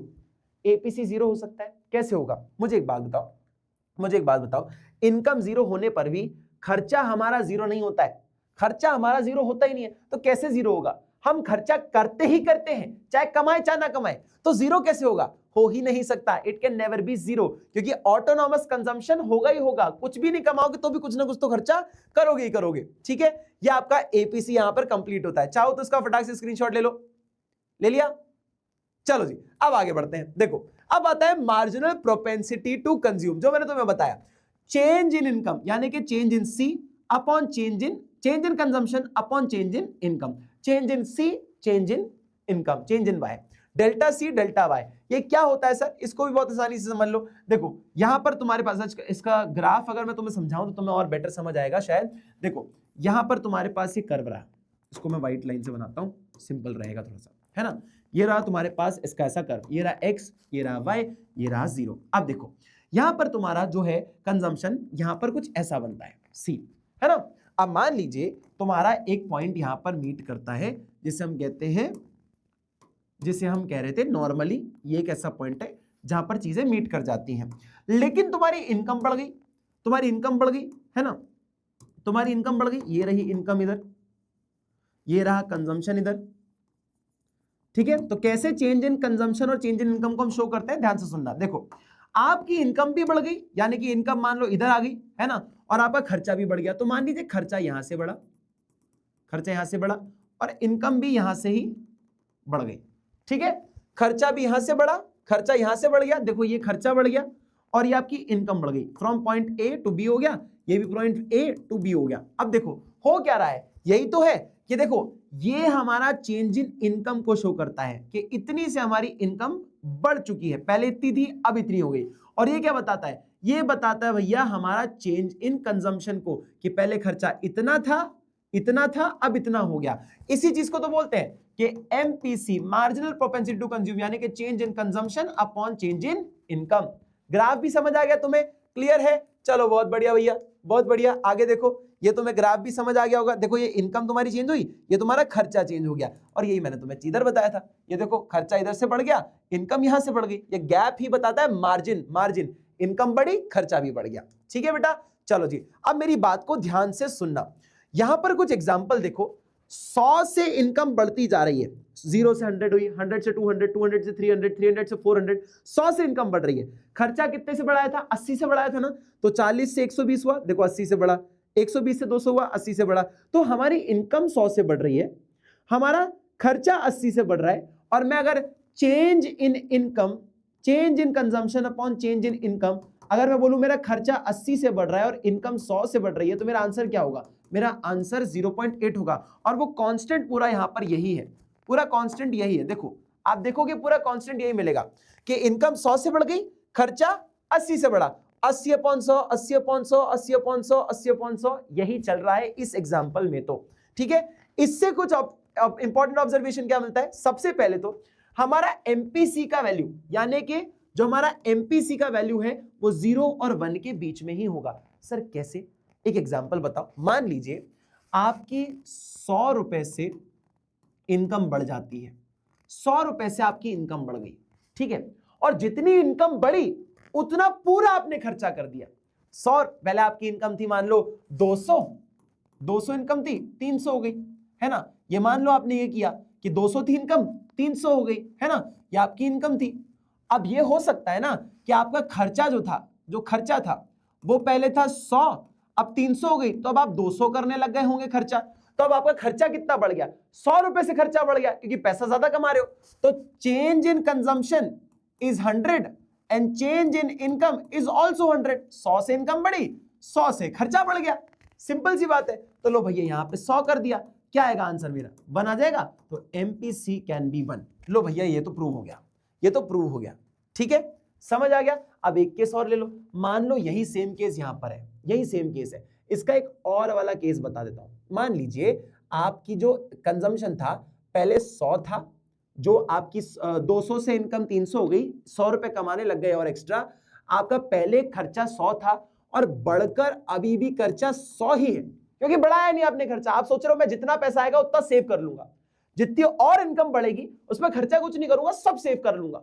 आपने ऐसा सोचा तो आपने खर्चा आपका बढ़ाया नहीं, यानी कि चेंज इन कंजम्पशन क्या हुआ? 0 हो गया। चेंज इन कंजम्पशन 0 हो गया, तो ये क्या हुआ बेटा? Change in consumption upon change in income, मतलब 100 रुपए से आपकी इनकम बढ़ी तो आपने 0 रुपए से खर्चा बढ़ाया। आपका क्या हुआ आंसर? एमपीसी 0 हो जाएगा। क्लियर? तो ये 0 और 1 के बीच में इसकी वैल्यू वेरी करती है। ठीक है बेटा, समझ आ गया? कोई दिक्कत, कोई परेशानी? आगे बढ़ते हैं। MPC of poor is more than that of rich. ये बोलना चाह रहा है कि मार्जिनल प्रोपेंसिटी टू कंज्यूम। बेटा इसको देशी भाषा में ये भी समझ सकते हो कि आप अपनी इनकम का कितना खर्चा करते हो। मार्जिनल प्रोपेंसिटी टू कंज्यूम क्या बोल रहे हो कि आप अपनी इनकम अगर आपकी बढ़ती है तो आप कितना खर्चा करते हो। देखो गरीब आदमी जो होता है ना, अगर मान लो 5,000 कमा रहा है और उसको 6,000 मिलने लग जाए अचानक से, तो जो 1,000 रुपए एक्स्ट्रा मिल रहा है ना, वो उससे पूरा खर्चा कर देगा, वो पूरा खर्चा कर देगा। ठीक है, मान लो पूरा 1,000 रुपए खर्चा कर देता है, ये 1,000 रुपए कमाता है और 1,000 रुपए कमाता है, एक्स्ट्रा उसको 1,000 रुपए मिला तो उसने पूरा एक्स्ट्रा 1,000 रुपए ही खर्चा कर दिया। कितना आएगा? 1, यानी कि एमपीसी आपका 1 दिखेगा आपको। ठीक है, लेकिन जो आदमी 1 लाख रुपए कमाता है, जो आदमी 1 लाख रुपए कमाता है और उसका खर्चा 50,000 होता है, तो बेटा मुझे एक बात बताओ कि अगर उसकी मान लो इनकम बढ़कर 2 लाख भी अगर हो गई, मान लो उसकी इनकम बढ़कर अगर 2 लाख भी हो गई, उसकी इनकम बढ़कर अगर मान लो 2 लाख भी हो, अबे पेन भी नहीं चल रहा, 2 लाख भी हो गई और उसका खर्चा कितना बढ़ाएगा? भाई 50,000 में उसका ऑलरेडी अच्छा खासा खर्चा चल जाता है, 1 लाख और एक्स्ट्रा अगर कमाने भी लग जाए तो वो 20-30 हजार से उसकी इनकम और खर्चा और बढ़ा लेगा, मतलब 50 की जगह 70 खर्चा कर लेगा और क्या होगा 70 खर्चा कर लेगा, यानी कि 20,000 खर्चा एक्स्ट्रा बढ़ा देगा 1 लाख रुपए के ऊपर। तो यहां पर देखो एमपीसी कैसा आएगा आपका, एमपीसी देखो 1 लाख रुपए मैंने खर्चा बढ़ा दिया, 1 लाख रुपए खर्चा बढ़ा दिया, सॉरी 1 लाख रुपए मेरी इनकम बढ़ गई और मैंने 20,000 ही खर्चा बढ़ाया। देखो ये देखो 0 से 0 गए, 0 से 0 गए, 0 से 0 गए, बचा क्या 2/10, कितना आएगा एमपीसी मेरा 0.2 होगा, यानी कि एमपीसी विल बी 0.2। मतलब गरीब आदमी जो पैसा कम कमाता है उसकी थोड़ी सी इनकम बढ़ने पर भी वो पूरा खर्चा कर देता है, तो उसका एमपीसी हमेशा ज्यादा रहेगा, यानी कि 1। जो अमीर आदमी होता है उसको एक्स्ट्रा इनकम मिलने पर वो ज्यादा सेव करता है, ज्यादा खर्चा नहीं करता, इसीलिए उसका एमपीसी कम दिखता है। ठीक है, तो MPC of poor is always more than MPC of rich. ठीक है, ये पॉइंट अच्छे से क्लियर हुआ। और लास्ट पॉइंट देख लो, MPC falls with successive increase in income. अगर आप बहुत ज्यादा इनकम कमाने लग जाओगे, बढ़ती जाएगी आपकी इनकम, तो आपका खर्चा उतना नहीं बढ़ेगा। भाई 2 लाख के ऊपर अगर आप फिर 3 लाख भी कमा लोगे तो क्या फिर 50,000 और खर्चा करने लग जाओगे? नहीं नहीं नहीं, आप खर्चा उतना नहीं बनाते। जब एक स्टेबल आपके लाइफस्टाइल हो जाता है ना कि आपके पास एसी फ्रिज वगैरह सब कुछ है, तो आप फिर अननेसेसरी बहुत कुछ नहीं खर्चा करते। जब आपके पास पर्याप्त सामान होता है तो आप अपना खर्चा जनरली नहीं बढ़ाते, थोड़ा बहुत बढ़ाओगे, 2-3%, 10% बढ़ा लोगे, लेकिन 1 लाख रुपए से अगर सैलरी बढ़ेगी तो आप 10-15 हजार और बढ़ा लोगे, उससे ज्यादा नहीं बढ़ाओगे। फिर 1 लाख और बढ़ जाएगी तो आप 5 ही हजार शायद बढ़ाओ, और बढ़ जाएगी तो फिर कुछ बढ़ाओगे नहीं। मतलब मुकेश अंबानी के कोई क्या जरूरत है, उसकी इनकम अगर बहुत बढ़ भी जाएगी तो he won't spend anything, because उसके पास सब कुछ है, सब कुछ खरीद चुका है, सब कुछ है ऑलरेडी उसके पास, तो खर्चा नहीं करेगा। ठीक है, यही एक बेसिक कॉन्सेप्ट होता है कि इनकम के बढ़ने पर खर्चा उतना होता नहीं है। फटाक से स्क्रीनशॉट ले लो इसका। चलिए बेटा, ले लिया आपने स्क्रीनशॉट। अब जैसे आपने कंजम्पशन फंक्शन पढ़ा, एपीसी एमपीसी पढ़ा, उसी प्रकार अब हम ये रिलेशन पढ़ते हैं कि हम कितना सेव करते हैं अकॉर्डिंग टू योर इनकम, कि हमारी इनकम के अकॉर्डिंग ही, रिलेटेड ही हम सेविंग्स भी करते हैं, और उसे हम सेविंग्स फंक्शन कहते हैं। देखो सिंपल है बहुत, जैसा आपने कंजम्पशन फंक्शन पढ़ा उसी अकॉर्डिंग ये भी होता है, सिंपल है, वो समझ गए तो ये भी समझ जाओगे इजीली। ये होता है सेविंग्स फंक्शन, यानी कि कितनी सेविंग्स करोगे is related to your income, जितना कमाओगे उतना ही सेव करोगे। सिंपल सी बात है दोस्त, देखो समझ आया। चलो जी, तो हमारे पास देखो savings also dependent upon the level of income, कि आप कितनी इनकम कमा रहे हो उसी के अकॉर्डिंग आप सेव भी कर पाओगे। अब मैं आपको इसको एक बहुत ही प्यारे एग्जांपल से समझाता हूं। देखो सिंपल सा, जैसे कि मैंने आपको बता रखा है ऑलरेडी, यहां पर लिख देता हूं सेविंग्स फंक्शन, सेविंग्स फंक्शन, ठीक है, जिसको हम क्या लिखते हैं बेटा, savings is equal to function of income. ठीक है, देखो अब यहां पर मैं इनकम लिखते जाता हूं, मेरे को लगता है तुम्हें रटी गई होंगी चीजें। ये रहा 0, ये रहा 100, ये रहा 200, ये रहा 300, ये रहा 400, ये रहा 500। ठीक है, कंजम्पशन की बात करूं तो कंजम्पशन कितना होता है बेटा, सबसे पहले तो हमारे पास कंजम्पशन होगा ही, जिसको हम ऑटोनॉमस कंजम्पशन कहते हैं, 40 करोड़ का, फिर आएगा 120, 80 से बढ़ाते जाओ, सिंपल तुम्हारा आंसर यहां पर आ जाएगा। ठीक है, समझ आ गया। अब आप देखो सेविंग्स कितनी कर रहे हो। देखो सेविंग्स में ऑलरेडी तुम्हें बता चुका हूं, पहले वाले एग्जांपल पे भी अपन ने किया था कि सेविंग्स कितनी कर रहे थे, एग्रीगेट सप्लाई में मैंने बताया था तुम्हें। देखो यहां पर तुम्हारी इनकम तुम्हारी अगर 0 है और खर्चे तुम्हारे 40 है, तो पुरानी कोई सेविंग्स होगी जिसको निकालकर तुम खर्चा कर रहे होगे। ठीक है, यह -40 आ गया। यहां पर कितना है बेटा, -20, 100 कमा रहे हो, 120 खर्चा कर रहे हो, 20 एक्स्ट्रा तुम सेविंग से निकाल रहे हो, जितना कमाया उतना ही खर्चा कर रहे हो, 0, जितना कमाया उससे 20 कम बचा रहे हो, मतलब बचा रहे हो 20, क्योंकि 300 कमाया, 280 खर्चा किया, यहां पर 40 बचाया, यहां पर 60 बचाया। तो आप एक चीज समझ गए कि यहां पर इनकम और जो आपका ये जो सेविंग्स वाला पॉइंट है, सेविंग्स के रिलेशन में आपके पास -40, -20, 0, 20, 40 और 60 ऐसे करके सेविंग्स है। ठीक है, अब मैं इसके इधर आपको ग्राफ बनाकर बताता हूं। देखो यहां पर ग्राफ थोड़ा सा डिफरेंट मिलेगा आपको, ये रहा y एक्सिस, ये रहा x एक्सिस, ये रहा 0 ओरिजिन। ठीक है, अब मेरी बात को ध्यान से सुनना। आप मुझे बताइए अगर सेविंग्स कर्व बनाऊं मैं तो किधर से बनाना चाहिए मुझे?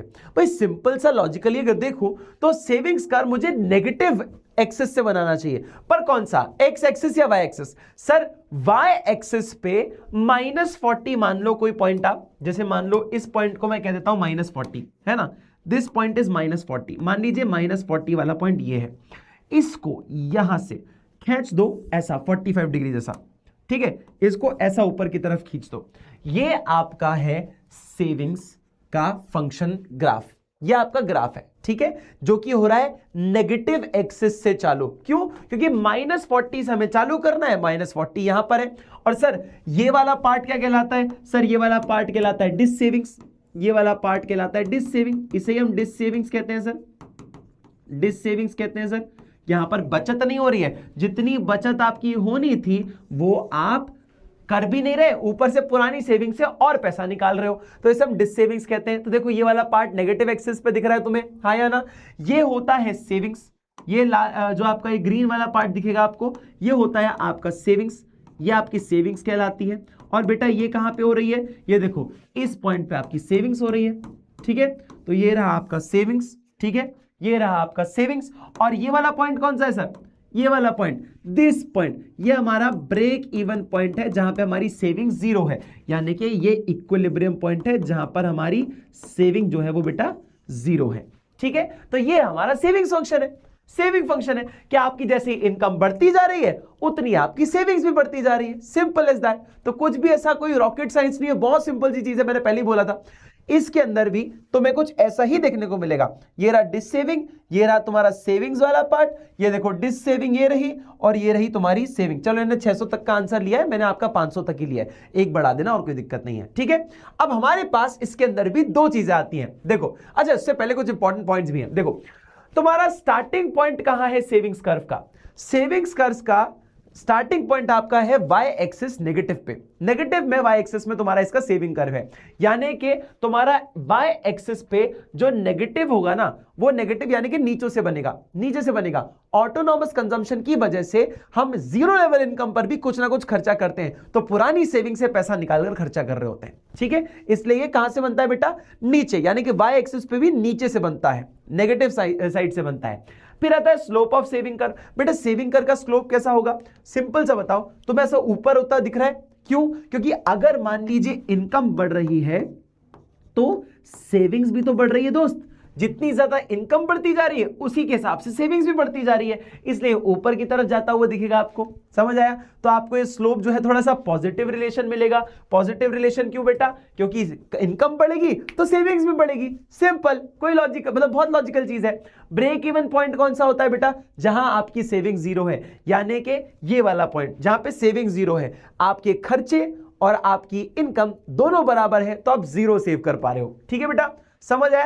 And the last point is positive saving. Positive saving कैसे बेटा? ब्रेक इवन पॉइंट के बाद आप सिर्फ पैसा बचा ही रहे होते हो, ब्रेक इवन पॉइंट के बाद आप पैसा बचा ही रहे होते हो, ब्रेक इवन पॉइंट के बाद आप पैसा बचा रहे होते हो, आप काफी ज्यादा सेव कर रहे होते हो, ठीक है बेटा, समझ आया? ये आपका सेविंग कर था, बहुत सिंपल है, ठीक है।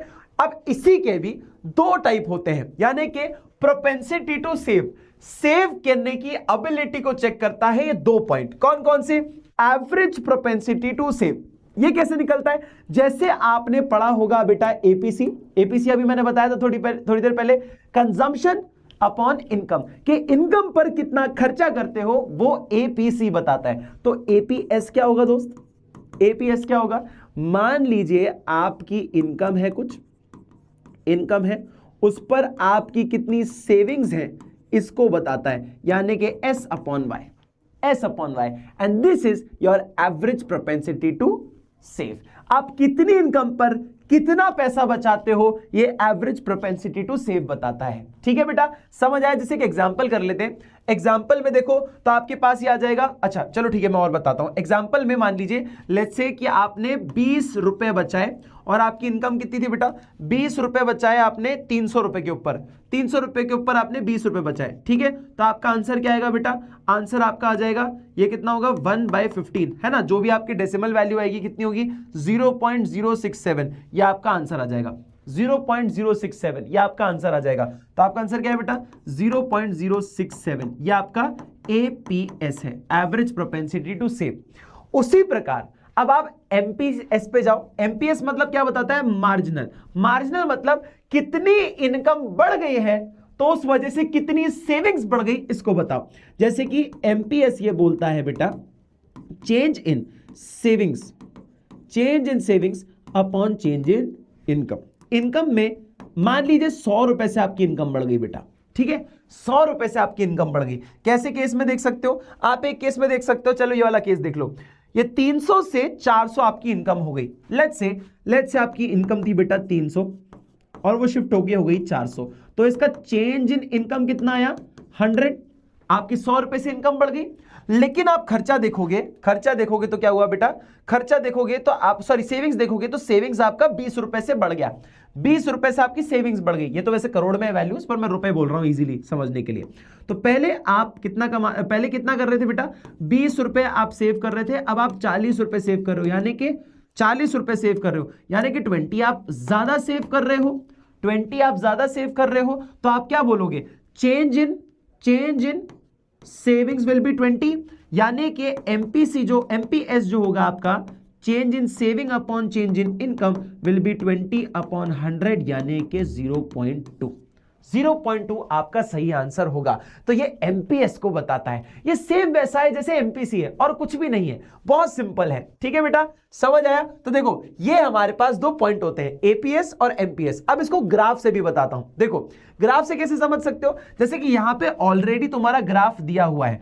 अगर मान लो मैं तुम्हें यहां पे समझा भी दूं खुद से बनाकर, तो बहुत सिंपल है। देखो इस पॉइंट पर देखना, यहां पर क्या हो रहा है बच्चे, यहां पर क्या हो रहा है, मान लीजिए एक पॉइंट में अगर ऐसे बनाऊं, यहां पे अगर मैं एक ऐसा पॉइंट बनाऊं यहां पे, तो देखो ये इस पॉइंट पर नोटिस करना, इस पॉइंट पर नोटिस करना, ये हमारा इनकम को शो करता है, ये वाला एक्सेस हमारे इनकम को शो करता है, और ये वाला हमारा शो करता है सेविंग्स को, ये हमारे सेविंग्स को शो करता है। अब मेरी बात को ध्यान से सुनना, हमने इधर से ये ओरिजिन से लेकर इधर मान लो पॉइंट ए है, ओ से लेके ए, यानी कि इतना ही पॉइंट ये जो यहां पर दिया हुआ है is parallel to this point, है ना।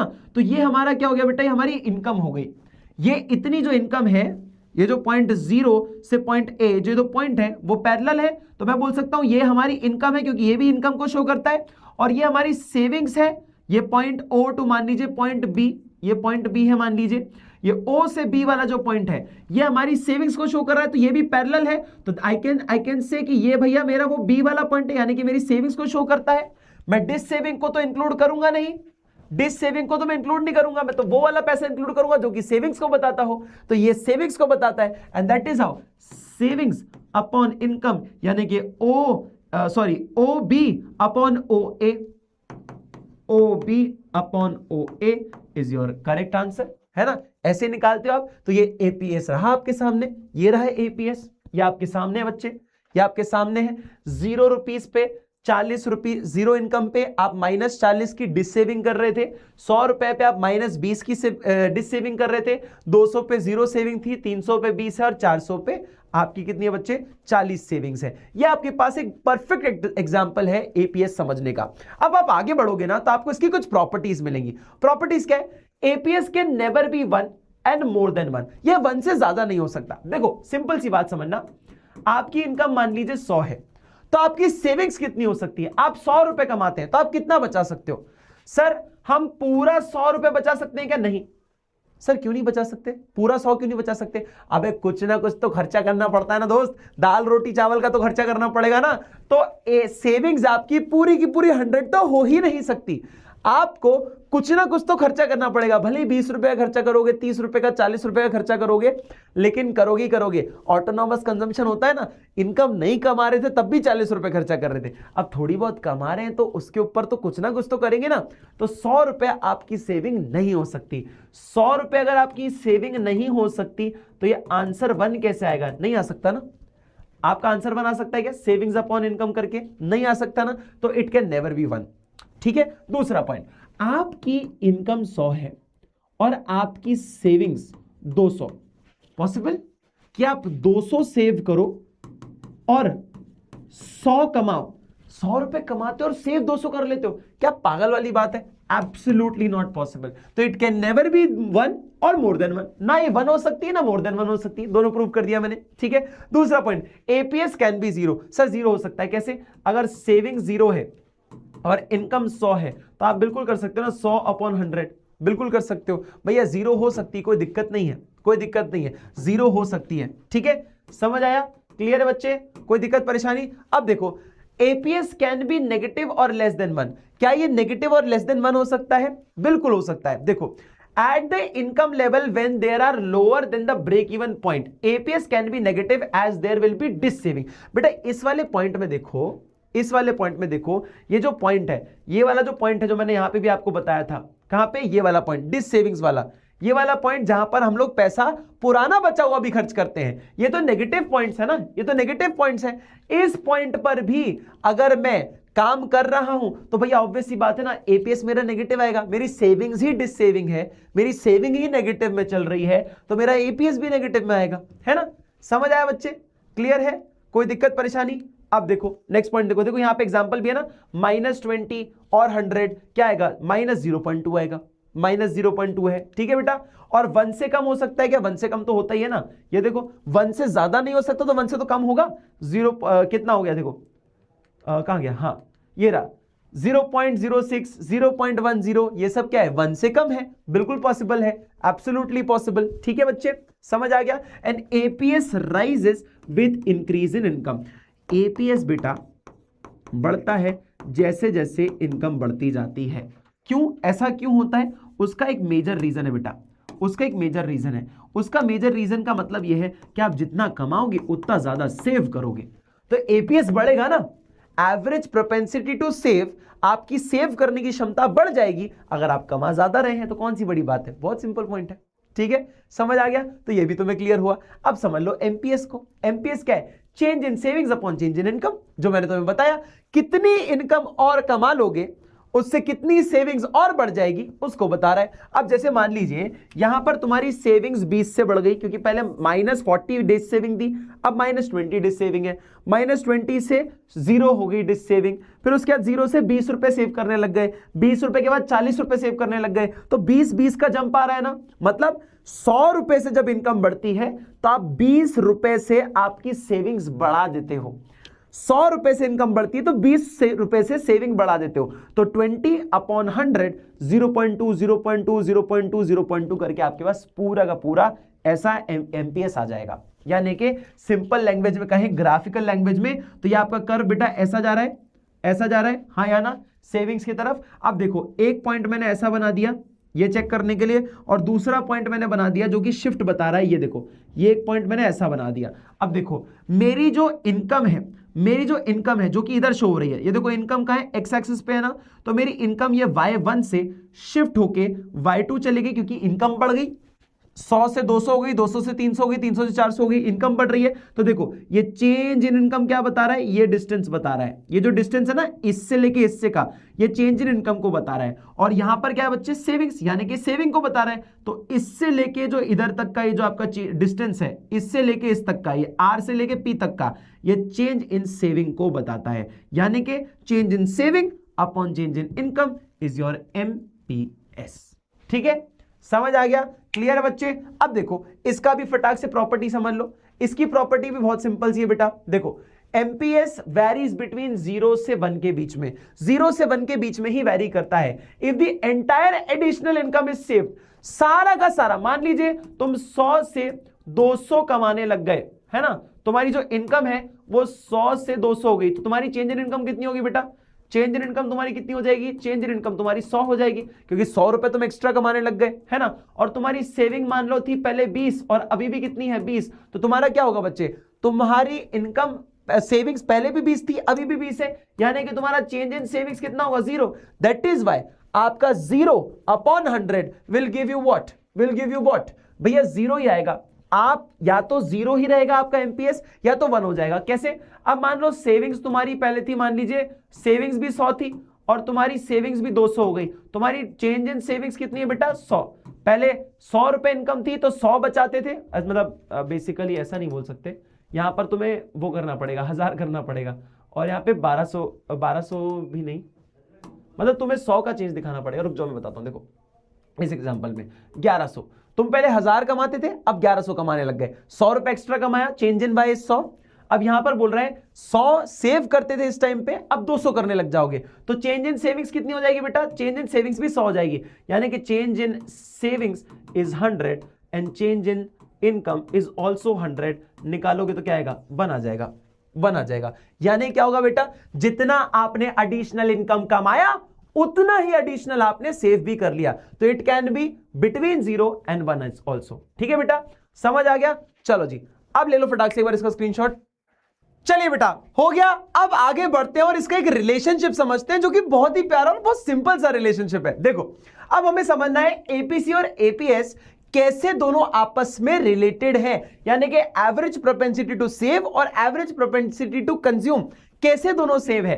और एपीएस के साथ साथ एमपीएस भी मैं तुम्हें समझा ही देता हूं। देखो, सबसे पहले अगर हम बात करें एपीएस और एपीसी के बारे में, तो उसको मैं तुम्हें बहुत आसानी से समझाता हूं। देखो, एपीएस एंड एपीसी दोनों कैसे रिलेटेड है और एमपीसी एंड एमपीएस कैसे रिलेटेड है, दोनों को समझते हैं। देखो, हमें इतना पता है कि हमारी इनकम के दो टुकड़े होते हैं, एक या तो कुछ कंज्यूम होता है या तो कुछ सेव हो जाता है, दोनों में से एक ही चीज होती है।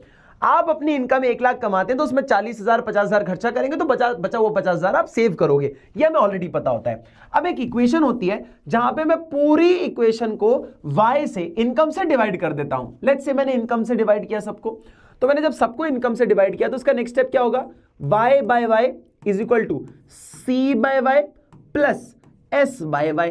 अब तुम्हें कुछ देखा देखा लगेगा, देखा देखा क्या लगेगा सर, पहले तो y से y को कट करोगे तो इधर आ जाएगा 1, है ना, सही बोला है ना, y से y कट जाएगा, इनकम से इनकम कट गई। अब एक चीज देखो, ये c बाय y क्या है, देखा देखा लग रहा है क्या कुछ, देखा देखा लग रहा है क्या कुछ, है देखा देखा लग रहा है क्या कुछ, c बाय y ऐसा कुछ देखा देखा लग रहा है क्या, ये देखो इधर देखो, ये देखो c बाय y एपीसी, ये एपीसी है, एपीसी कंजम्पशन अपॉन इनकम। और इधर आओगे तो क्या दिखेगा, इधर आओगे तो क्या दिखेगा, ये देखो कहां गया, ये देखो इधर आपको कुछ दिखेगा, savings upon income, S by Y. S Y Y क्या है बेटा, सेविंग्स अपॉन इनकम। तो यहां पर जब आप आए तो आपको क्या दिखेगा, ये है सर एपीसी प्लस ये क्या होगा एपीएस, यानी कि जो आपका एवरेज प्रोपेंसिटी टू कंज्यूम है उसको और एवरेज प्रोपेंसिटी टू सेव दोनों को जब ऐड करोगे तो वो 1 बन जाता है।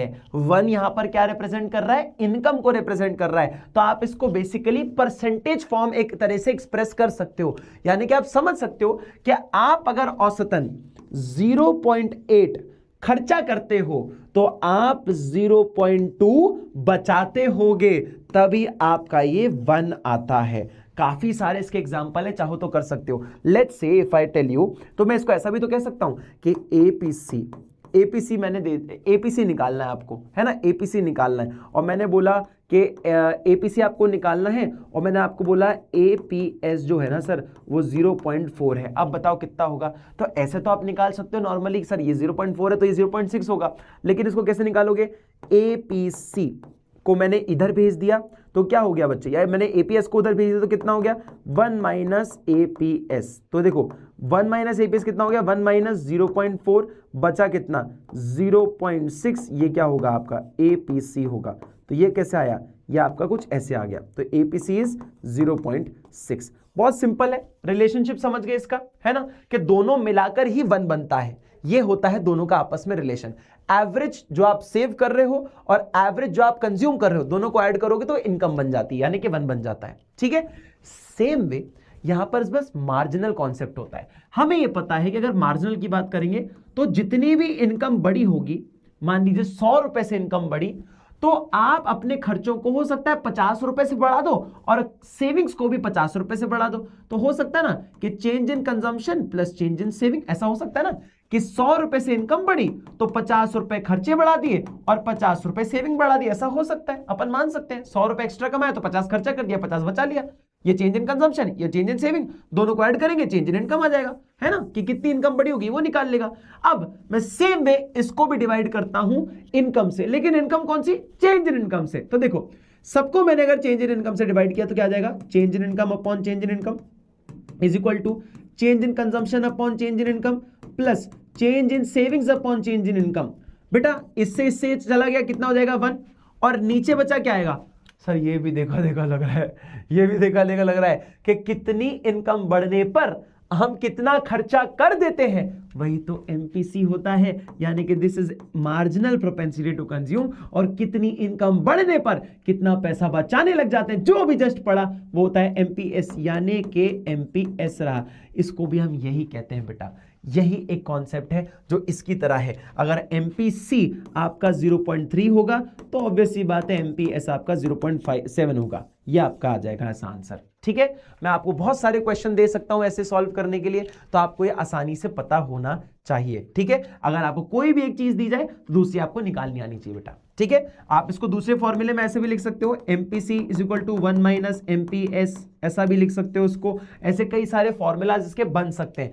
MPC निकालना है तो इसको इधर भेज दो तो 1 - MPS हो जाएगा और आपका MPC निकल आएगा। तो ऐसे कई सारे फॉर्मूले बन सकते हैं, सो इसके लिए प्रिपेयर रहना। ये इसका एक बेसिक रिलेशनशिप होता है जो कि आपको काफी बार पूछा जाएगा एग्जाम में, है ना, तो आपको पता होना चाहिए। ठीक है बेटा, समझ आ गया, ये क्लियर है आप लोगों को। अब मैं आपको ये एक चार्ट दे रहा हूं, इसको एक बार आप रीड कर लीजिएगा, होमवर्क की तरह ले लीजिए इसको, होमवर्क की तरह ले लीजिए कि आपस में कैसे रिलेटेड है, उसका एक डिटेल्ड एक्सप्लेनेशन यहां पर दिया हुआ है। ठीक है, अब मेरी बात को जरा ध्यान से समझिएगा। अब मैं आपको एक इक्वेशन बताता हूं कि अपने खर्चों को कैसे निकाला जा सकता है। सही आता है एग्जाम में, न्यूमेरिकल के लिए आता है, तो इसके लिए प्रिपेयर रहना। देखो, मैं अगर आपको बोलूं कि मैं अपना कंजम्पशन निकालना चाहता हूं कि मैं कितना कंज्यूम करता हूं, तो मैं कैसे निकालूंगा? कंजम्पशन को कैसे निकाल सकता हूं? सर मैं कौन कौन से खर्चे करता हूं? सर एक तो वो खर्चा होता है जब आप ऑटोनॉमस खर्चा होता है, जो कि करोगे ही करोगे, ये वो वाला खर्चा है जो बेसिक जरूरत होती है जीवन जीने के लिए, उसे हम क्या कहते हैं? ऑटोनॉमस कंजम्पशन, यानी कि C बार, यही होता है ना ऑटोनॉमस कंजम्पशन, इसे हम क्या कहते हैं? ऑटोनॉमस कंजम्पशन, है ना। ये वो होता है जब इनकम नहीं कमा रहे थे तब भी कर रहे थे, यानी कि मान लो 40 करोड़ जो अपन खर्चा करते थे। और कौन सा है खर्चा सर? एक वो खर्चा होता है जो इनकम के बढ़ने पर किया जाता है, कि अभी जब कुछ नहीं कमा रहे थे तब ये कर रहे थे, अब थोड़ा पैसा आ गया तो और खर्चा करने लग जाएंगे, यानी कि मार्जिनल प्रोपेंसिटी टू कंज्यूम, के इनकम बढ़ गई। मार्जिनल वही होता है ना कि इनकम के बढ़ने पर खर्चा कितना बढ़ गया, उसको मार्जिनल प्रोपेंसिटी टू कंज्यूम बताता है। तो क्या समझ आ गया तुम्हें कि हमारी इनकम के रिलेशन में, इनकम के रिलेशन में हमारे खर्चे कितने बढ़ गए, वो हमें ये बताता है। जब आप ऑटोनॉमस खर्चे और इनको दोनों को ऐड कर दोगे तो आपके खर्चे निकल आते हैं। क्या ये बात समझ गए? क्या ये बात समझ गए कि खर्चा कैसे निकलेगा? जब आप तो आपका ऑटोनॉमस खर्चा प्लस जो इनकम के बढ़ने पर जो मार्जिनल खर्चे बढ़ जाते हैं उसको भी ऐड कर दोगे तो आपके टोटल खर्चे निकल आएंगे। सब इसको इक्वेशन में कैसे लिखते हैं? इसको तो हम लिखते हैं C से, consumption is denoted as C, ये C होता है। इसमें मैंने ऐड किया C बार, जो कि मेरे ऑटोनॉमस खर्चे, जो कि मैं करूंगा ही करूंगा, प्लस अब क्या होता है ना, कई बार हम MPC को हम B से भी डिनोट करते हैं। ये जो B होता है ना बच्चे, B, इससे भी डिनोट करते हैं। तो यहां पे MPC ना लिखकर मैं यहां पे B भी लिख सकता हूं। ठीक है, MPC ना लिखकर इसको B भी लिख सकता हूं और मल्टीप्लाई कर सकता हूं इसको मैं अपनी इनकम से, कि मैं अपने खर्चों को इनकम के रिलेशन में, जैसे मान लीजिए मेरी 100 रुपए इनकम है और मेरा MPC जो है 0.8 है, दिस विल शो जब मैं 0.8 को इससे मल्टीप्लाई करूंगा दैट मीन्स मैं 80 रुपए खर्चा कर देता हूं। ये ऐसा बताएगा कि 100 रुपए के बढ़ने पर मैंने 80 रुपए खर्चा कर दिया, मतलब 0.8 MPC खर्चा कर दिया। ये मेरा आपका एक आंसर आ जाएगा। ठीक है बेटा, समझ आया? इससे मैं अपने खर्चे निकाल सकता हूं। तो देखो आपके पास अगला फंक्शन क्या है? Equation for consumption function. तो ये क्या, देखो C = C बार प्लस B इंटू वाई, यानी कि MPC इंटू वाई। ये क्या कहलाता है बेटा? MPC। ठीक है, समझ आ गया? अब एक क्वेश्चन देख लो, ये लिखा हुआ है C बार 40 है, C बार 40 है और B जो है आपका 0.8 है। देखो यही मैंने तुम्हें निकाल के बताया था। और इनकम कितनी है? इनकम आपकी 100 करोड़ है। देखो इनकम आपकी कितनी है बेटा? 100 करोड़। तो मैंने जो पिछला वाला क्वेश्चन था वो यही तो था, देखो यही तो था। तो आप क्या निकालोगे? क्वेश्चन लगा लो, C = C bar plus BY कितना होगा? ये हो गया आपके पास 40 करोड़ प्लस 0.8 इंटू 100 कितना होगा बच्चे? ये देखो 40 प्लस 80 कितना हो गया? आपका कंजम्पशन हो जाएगा 120 करोड़। 120 करोड़ आपने खर्चा किया कंजम्पशन के ऊपर। ये आपका आंसर आ गया। देखो ये लिखो, ये देखो आ गया, ये देखो आ गया। एक और क्वेश्चन करना चाहोगे? चलो मैं देता हूं तुम्हें। ये देखो C बार तुम्हारे पास मान लीजिए है 60 करोड़, 60 करोड़ है। इनकम तुम्हारे पास है मान लीजिए 200 करोड़, और एमपीसी तुम्हारे पास है मान लीजिए, या मैं लिख दूं और बी लिख देता हूं, ये तुम्हारे पास है 0.4। अब निकालो तो कैसे निकालोगे, C is equal to C bar plus B into Y, ठीक है। अब 200 का 40% कितना होता है, 80। 200 का 40% कितना होता है, 80 होता है। तुमने क्या किया, इसको आगे गए फर्दर सॉल्व किया, सी बार कितना हुआ 60 है ना, चलो इधर ही नीचे लिख देता हूं, कितना हुआ 60 करोड़ हो गया, प्लस 0.4 इंटू 200, ये कितना हो जाएगा, ये हो जाएगा 80। तो 60 plus 80 will give me what, 140। तो मेरा 140 करोड़ आंसर आ जाएगा। ये मेरा क्या है बेटा, कंजम्पशन, ये मेरा कंजम्पशन खर्चा है मेरा, ठीक है। क्या ये बात क्लियर है, बहुत बढ़िया। अब जब मैं आगे बढ़ता हूं, ये पॉइंट क्लियर होगा मेरे ख्याल से तुम्हें बहुत अच्छे से, ठीक है। अब मैं जब आगे बढ़ता हूं तो मैं सेम चीज बात कर सकता हूं सेविंग्स के बारे में, बात कर सकता हूं। तो देखो, जब मैं बात करता हूं सेविंग्स के बारे में, तो सेविंग्स का भी अपना एक फंक्शन होता है बेटा, सेविंग्स का भी अपना एक फंक्शन होता है कि मैं कितना पैसा बचा रहा हूं, इसके बारे में बात आता है। देखो, अब सेविंग्स इनकम के रिलेशन में कैसे की जा सकती है, देखो, एक तो पहले यह जानना पड़ेगा कि जितना पैसा मैं बचाता हूं, है ना सर, मैं कितना पैसा बचाता हूं, जितना मैं पैसा कमाऊंगा उतना पैसा बचाऊंगा, यानी कि जो मेरी इनकम है उसमें से मैं कितना पैसा बचाता हूं। जब मेरी इनकम बढ़ती है तो मैं कितना पैसा, मार्जिनल पैसा बचाता हूं, उसे हम यहां पे कहते हैं एमपीएस इंटू बी, ठीक है। समझ आ गया बेटा, कोई दिक्कत, कोई परेशानी। एमपीएस को हम इंक्लूड करेंगे, मल्टीप्लाई करेंगे इनकम से, 100 में से आप 20% बचाते हैं, यानी कि मान लीजिए आप 100 रुपए कमाते हैं और आप 0.2 रुपीज जो है सेव करते हैं उसका, तो कितना हो जाएगा, 20 करोड़ आपका आंसर आ जाएगा। लेकिन अब आपको ध्यान देना है, आप कई बार जब आपके पास इतना पैसा नहीं होता है तो आप सेविंग से कुछ पैसा निकाल कर भी खर्चा करते हो, जिसे हम डिस सेविंग कहते हैं, जो बार बार पढ़ के आए। तो हमें उस वाले, यानी कि जो वो ऑटोनोमस कंजम्पशन होता है, उसे हमें हटाना पड़ेगा। जो पैसा हमने विदाउट एनी इनकम सेविंग से निकाल के खर्चा किया था, उसे हमें हटाना भी पड़ेगा, तभी तो मैं सेविंग्स निकाल पाऊंगा।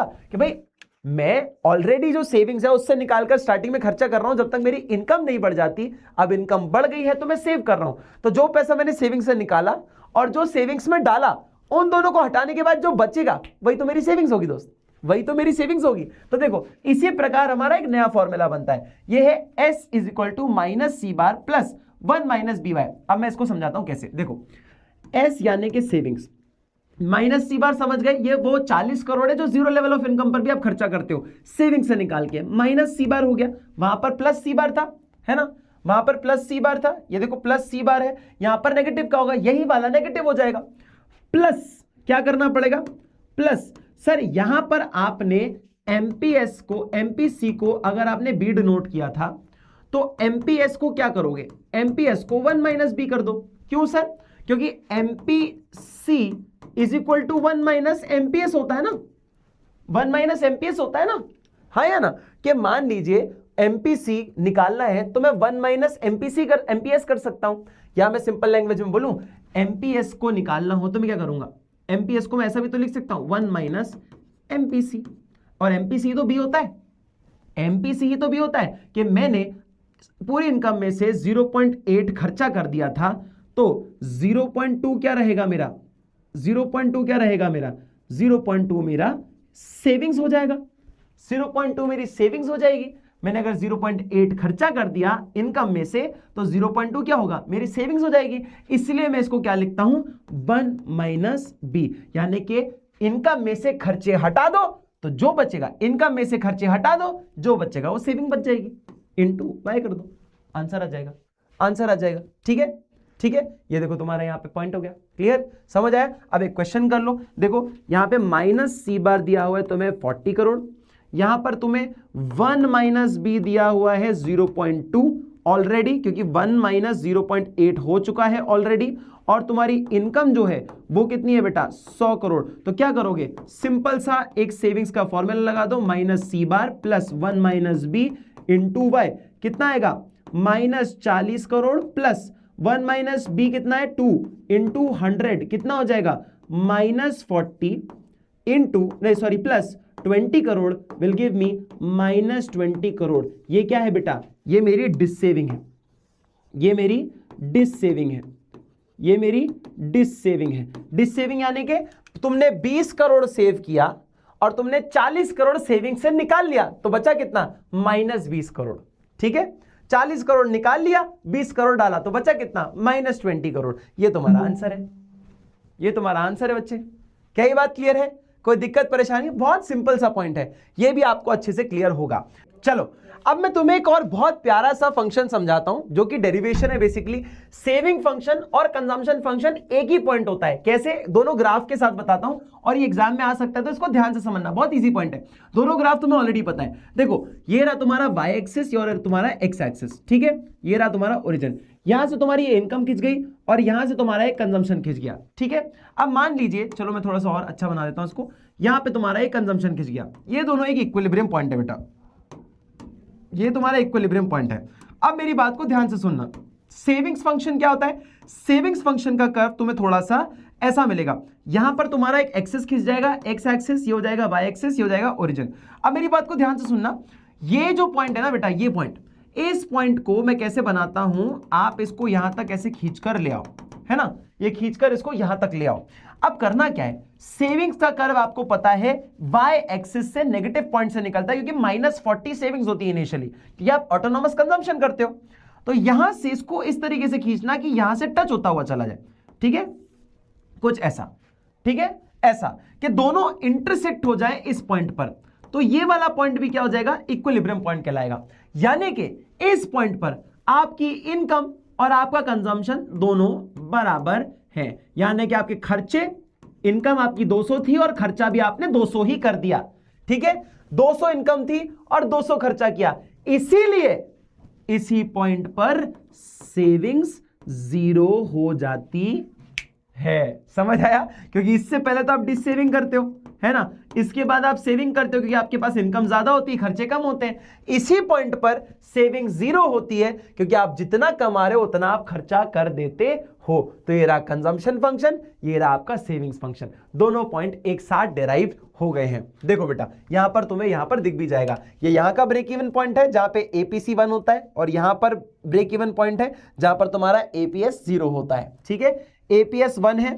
देखो एक और चीज लिख देता हूं यहां पे, इस वाले पॉइंट पे एपीसी 1 होता है। क्यों 1 होता है? क्योंकि यहां पे आप 200 कमा रहे हो, एपीसी कितना है बेटा? 200 कमा रहे हो अपॉन 200 खर्चा कर रहे हो, दैट मींस इट इज 1, ये 1 है, एपीसी 1 है। ठीक है, और आपको क्या बोला था मैंने?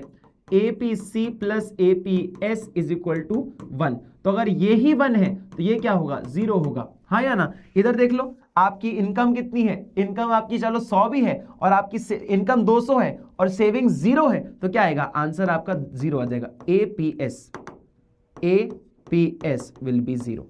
ठीक है, समझ आ गया? तो बहुत अच्छी तरीके से मैंने इसको डिराइव भी कर दिया और ये एग्जाम में आ सकता है, तो इसको ध्यान से पढ़कर जाना। ठीक है बेटा, क्लियर है? चलो बहुत बढ़िया, यहां पर हमारा ये पॉइंट खत्म होता है। अब जैसे हमने सेविंग्स पढ़ा, अब ये एंड पे ही आ रहा है चैप्टर, तो इसको बहुत अच्छी बात है तुमने एंड तक देख रहे हैं, लेकिन एंड तक देख लेना क्योंकि बहुत थोड़े से पॉइंट बचे हैं और उसको खत्म करके वीडियो भी खत्म होने वाला है। ठीक है, बकअप ध्यान से सुनना क्योंकि बहुत अच्छे टॉपिक है, बहुत आसानी से समझा दूंगा जैसे बाकी सब समझाया अभी। ठीक है, इन्वेस्टमेंट फंक्शन क्या होता है? आप इन्वेस्ट कैसे करते हैं? जितना आप इनकम कमाते हैं उसी के अनुसार आप इन्वेस्ट करते हैं, तो इसका रिलेशन भी क्या है बेटा? Investment function related to your income, जितना आप कमाओगे उतना ही आप इन्वेस्ट करोगे। ठीक है, अब बेटा यहां पर ना 2 प्रकार के इन्वेस्टमेंट्स होते हैं। देखो मैं आपको कुछ अंदाजा दिखाता हूं। इन्वेस्टमेंट्स क्या है बेटा? 2 प्रकार के हैं। इन्वेस्टमेंट्स 2 प्रकार के हैं, मैं आपको थोड़ा सा इसको डिटेल में समझाता हूं। इन्वेस्टमेंट्स 2 प्रकार के होते हैं, एक होता है आपके पास ऑटोनॉमस इन्वेस्टमेंट्स और एक होता है इंड्यूस्ड इन्वेस्टमेंट्स। और तुम ना आधी चीज तो नाम से ही समझ जाओगे।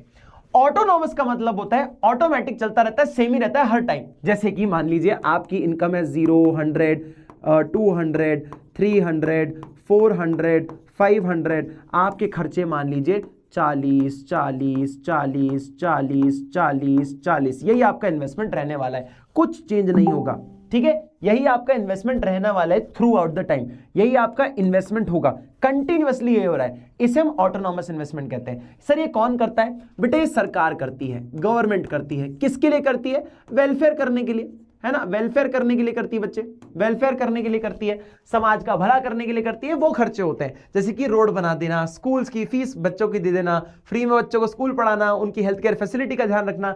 आप पैसा कमाओ चाहे ना कमाओ, सरकार ये खर्चे करती है, सरकार ये इन्वेस्टमेंट करती है। रोड तो बनाएगी, फ्लाईओवर भी बनाएगी, चाहे आपको कुछ फायदा मिले चाहे ना मिले। ये सोशल वेलफेयर के लिए होता है, ठीक है, सोशल वेलफेयर के लिए होता है, इसका प्रॉफिट मोटिव नहीं होता।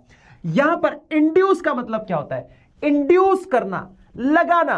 कैसे लगाना? जितनी इनकम हो उतना लगाना। जैसे कि मान लीजिए इनकम आपकी 0, 100, 200, 300, 400, 500 ऐसे करके आपकी इनकम है। इन्वेस्टमेंट्स क्या है? मान लीजिए 10, 20, 30, 40, 50, 60 ऐसे करके आपकी जो है क्या बोलते हैं, इन्वेस्टमेंट्स बढ़ती जा रही हैं। जितना आपके पास पैसा आते जाएगा उतना आप पैसा लगाते जाओगे। सर ये कौन करता है? ये प्राइवेट फर्म्स या प्राइवेट सेक्टर करता है। किस लिए? प्रॉफिट मैक्सिमाइजेशन के लिए, प्रॉफिट मैक्सिमाइजेशन के लिए, ज्यादा पैसा कमाने के लिए ये लोग इनकम कमाते जाते हैं तो इन्वेस्टमेंट करते जाते हैं। बेटा वही वाली बात है ना, जितना पैसा लगाओगे उतना ही पैसा कमाओगे, जितना इन्वेस्टमेंट करोगे उतना आप पैसा कमाओगे। सर ये इन्वेस्टमेंट किस प्रकार के होते हैं? मशीन खरीद लेना, बिजनेस मशीन खरीदता है, स्टॉक खरीद लेना, प्लांट एंड मशीनरी पे कुछ खर्चा कर देना, ये सब इन्वेस्टमेंट्स बिजनेस भी करते हैं अपनी इनकम कमाने के लिए, ठीक है। तो इसे हम कहते हैं इंड्यूस्ड इन्वेस्टमेंट और इसे कहते हैं हम लोग हमारी ऑटोनॉमस इन्वेस्टमेंट। क्या ये बात क्लियर है तुम्हें? ये रहा इंड्यूस्ड इन्वेस्टमेंट जो कि बढ़ता रहता है। कैसा होता है इसका ग्राफ? अब देखो ये ग्राफ कैसा होगा इसका बच्चे, ये ग्राफ इसका ऐसे ही होगा ना, ये रहा एक्स एक्सिस, ये रहा वाई, ये रहा 0। ये आपको कैसा दिखेगा? इधर दिखेगा 10 से होता हुआ, ये देखो ये सब बढ़ता हुआ दिखेगा। ये क्या है बच्चे? ये इंड्यूस्ड इन्वेस्टमेंट है, बढ़ता हुआ दिख रहा है ना। 10, 20, 30, 40, 50, 60 प्रोपोर्शनेटली बढ़ रहा है, इसलिए वो सीधा ऐसा आपको जाता हुआ दिखेगा।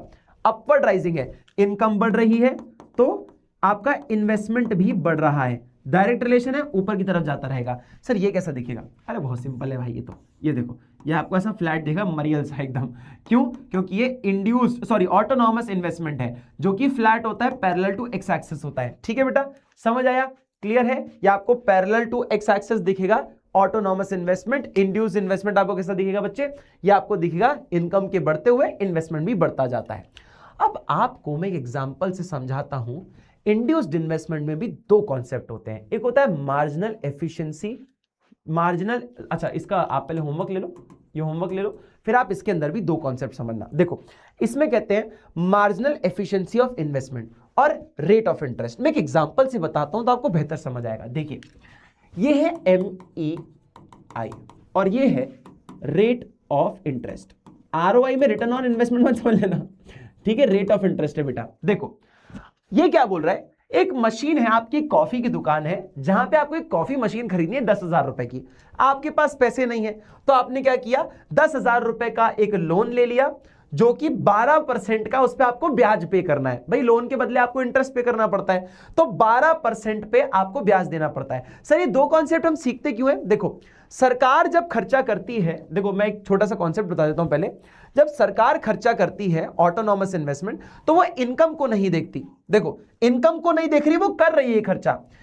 इसमें हमें सोचना पड़ता है, एक बिजनेस को सोचना पड़ता है कि मैं इन्वेस्ट करूं या ना करूं, ये प्रॉब्लम होती है ना। तो अब ये जो कॉन्सेप्ट है ना वो ये सिखाएगा आपको कि मुझे पैसा लगाना चाहिए या नहीं लगाना चाहिए, इसका डिसीजन लेना है। तो इसके अंदर जो कॉन्सेप्ट पढ़ रहे हैं वो यही बताता है। देखो कैसे बेटा, जैसे कि मान लीजिए आपके पास ये 10,000 रुपए की मशीन आपको खरीदनी है क्योंकि आपकी कॉफी की दुकान है। अब इसके लिए पैसे नहीं है तो जाहिर सी बात है आप लोन लोगे। लोन 12% का है तो आपको 12% ब्याज देना पड़ेगा। मतलब आपको 12% से ज्यादा प्रॉफिट कमाना पड़ेगा, तभी आप ये इन्वेस्टमेंट कर पाओगे। अब हुआ क्या, आपने 12% का लोन दोगे, ठीक है, 12% याद रखना आपका लोन है, ब्याज देना है, तो आपको प्रॉफिट उससे ज्यादा कमाना पड़ेगा। मशीन 10,000 की है और ये आपको कुछ अराउंड ईयरली जो आपको रिटर्न देती है वो 2,000 रुपए का देती है। 2,000 रुपए के आसपास आप सालाना रिटर्न कमाते हो, पैसा कमा पाते हो। तो 10,000 के ऊपर 2,000 मतलब 2,000 डिवाइडेड बाय 10,000 इंटू 100, यानी कि आपको 20% का आपको मार्जिनल एफिशिएंसी ऑफ इन्वेस्टमेंट है। कि आपको जो ये इन्वेस्टमेंट कर रहे हो 2000 जो आप कमा रहे हो ईयरली डिवाइडेड बाय मशीन का कॉस्ट इनटू 100, तो आप 20% आपको बेनिफिट मिल रहा है ये इन्वेस्टमेंट करके।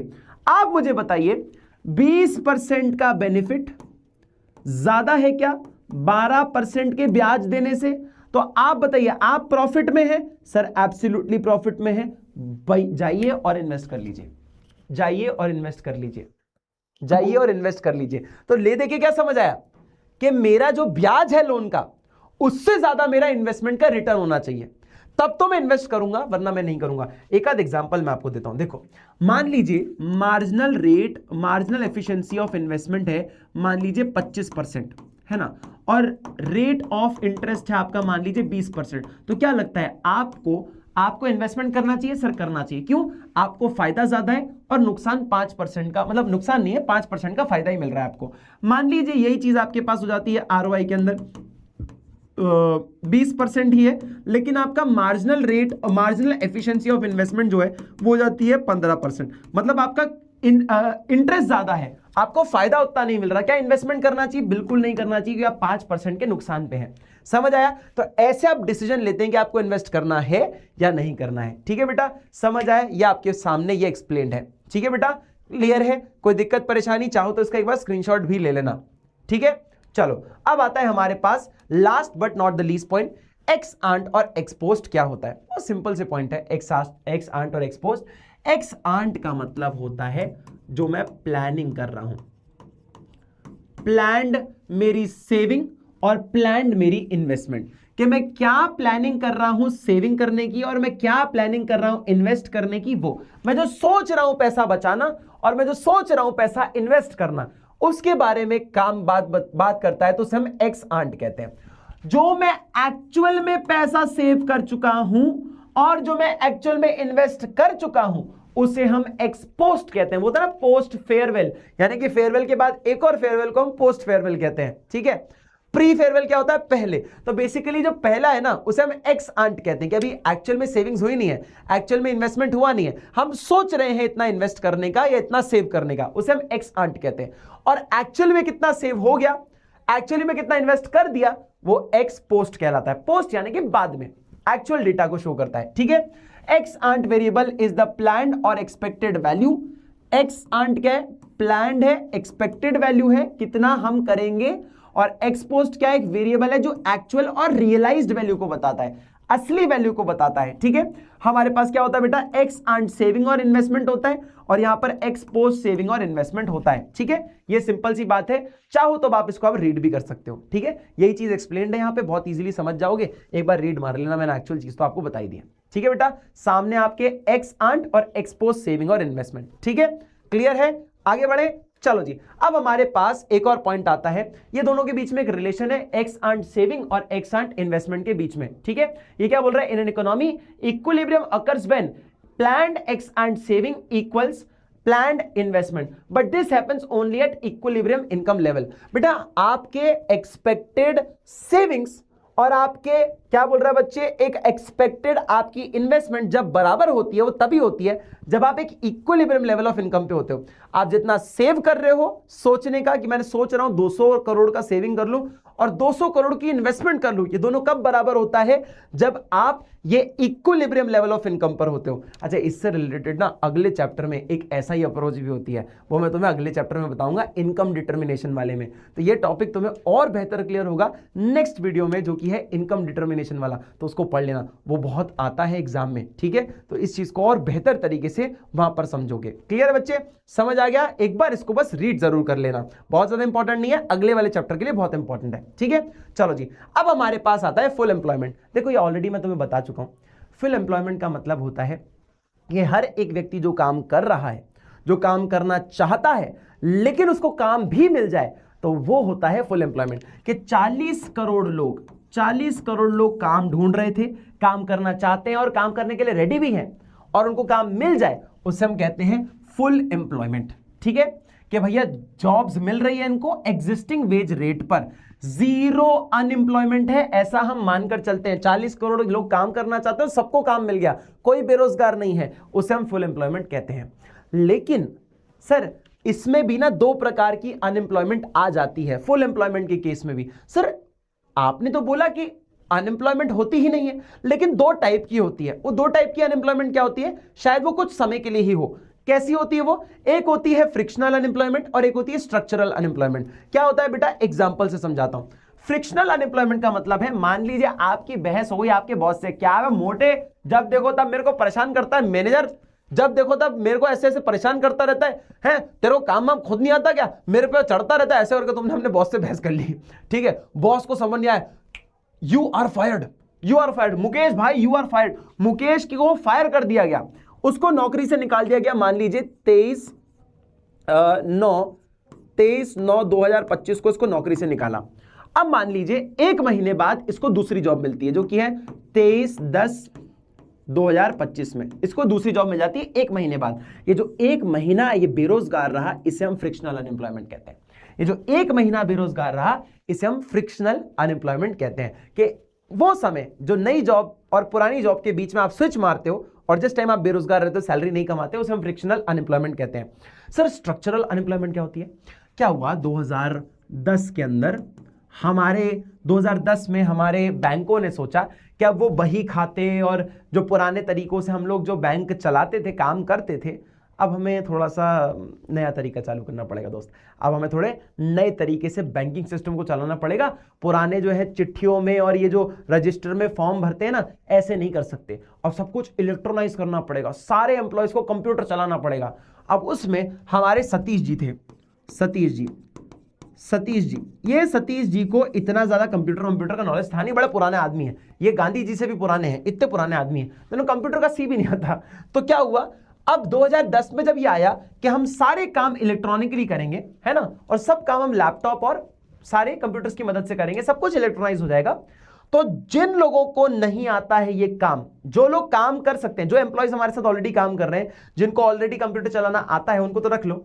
जिन एम्प्लॉयज को काम करना नहीं आता कंप्यूटर पे, उनको निकाल दो। सर कितनी बुरी बात है, तो एआई जॉब छीन जाएगा, एआई जॉब छीन जाएगा, वो जो बात होती है ना, उसे हम स्ट्रक्चरल अनएम्प्लॉयमेंट कहते हैं।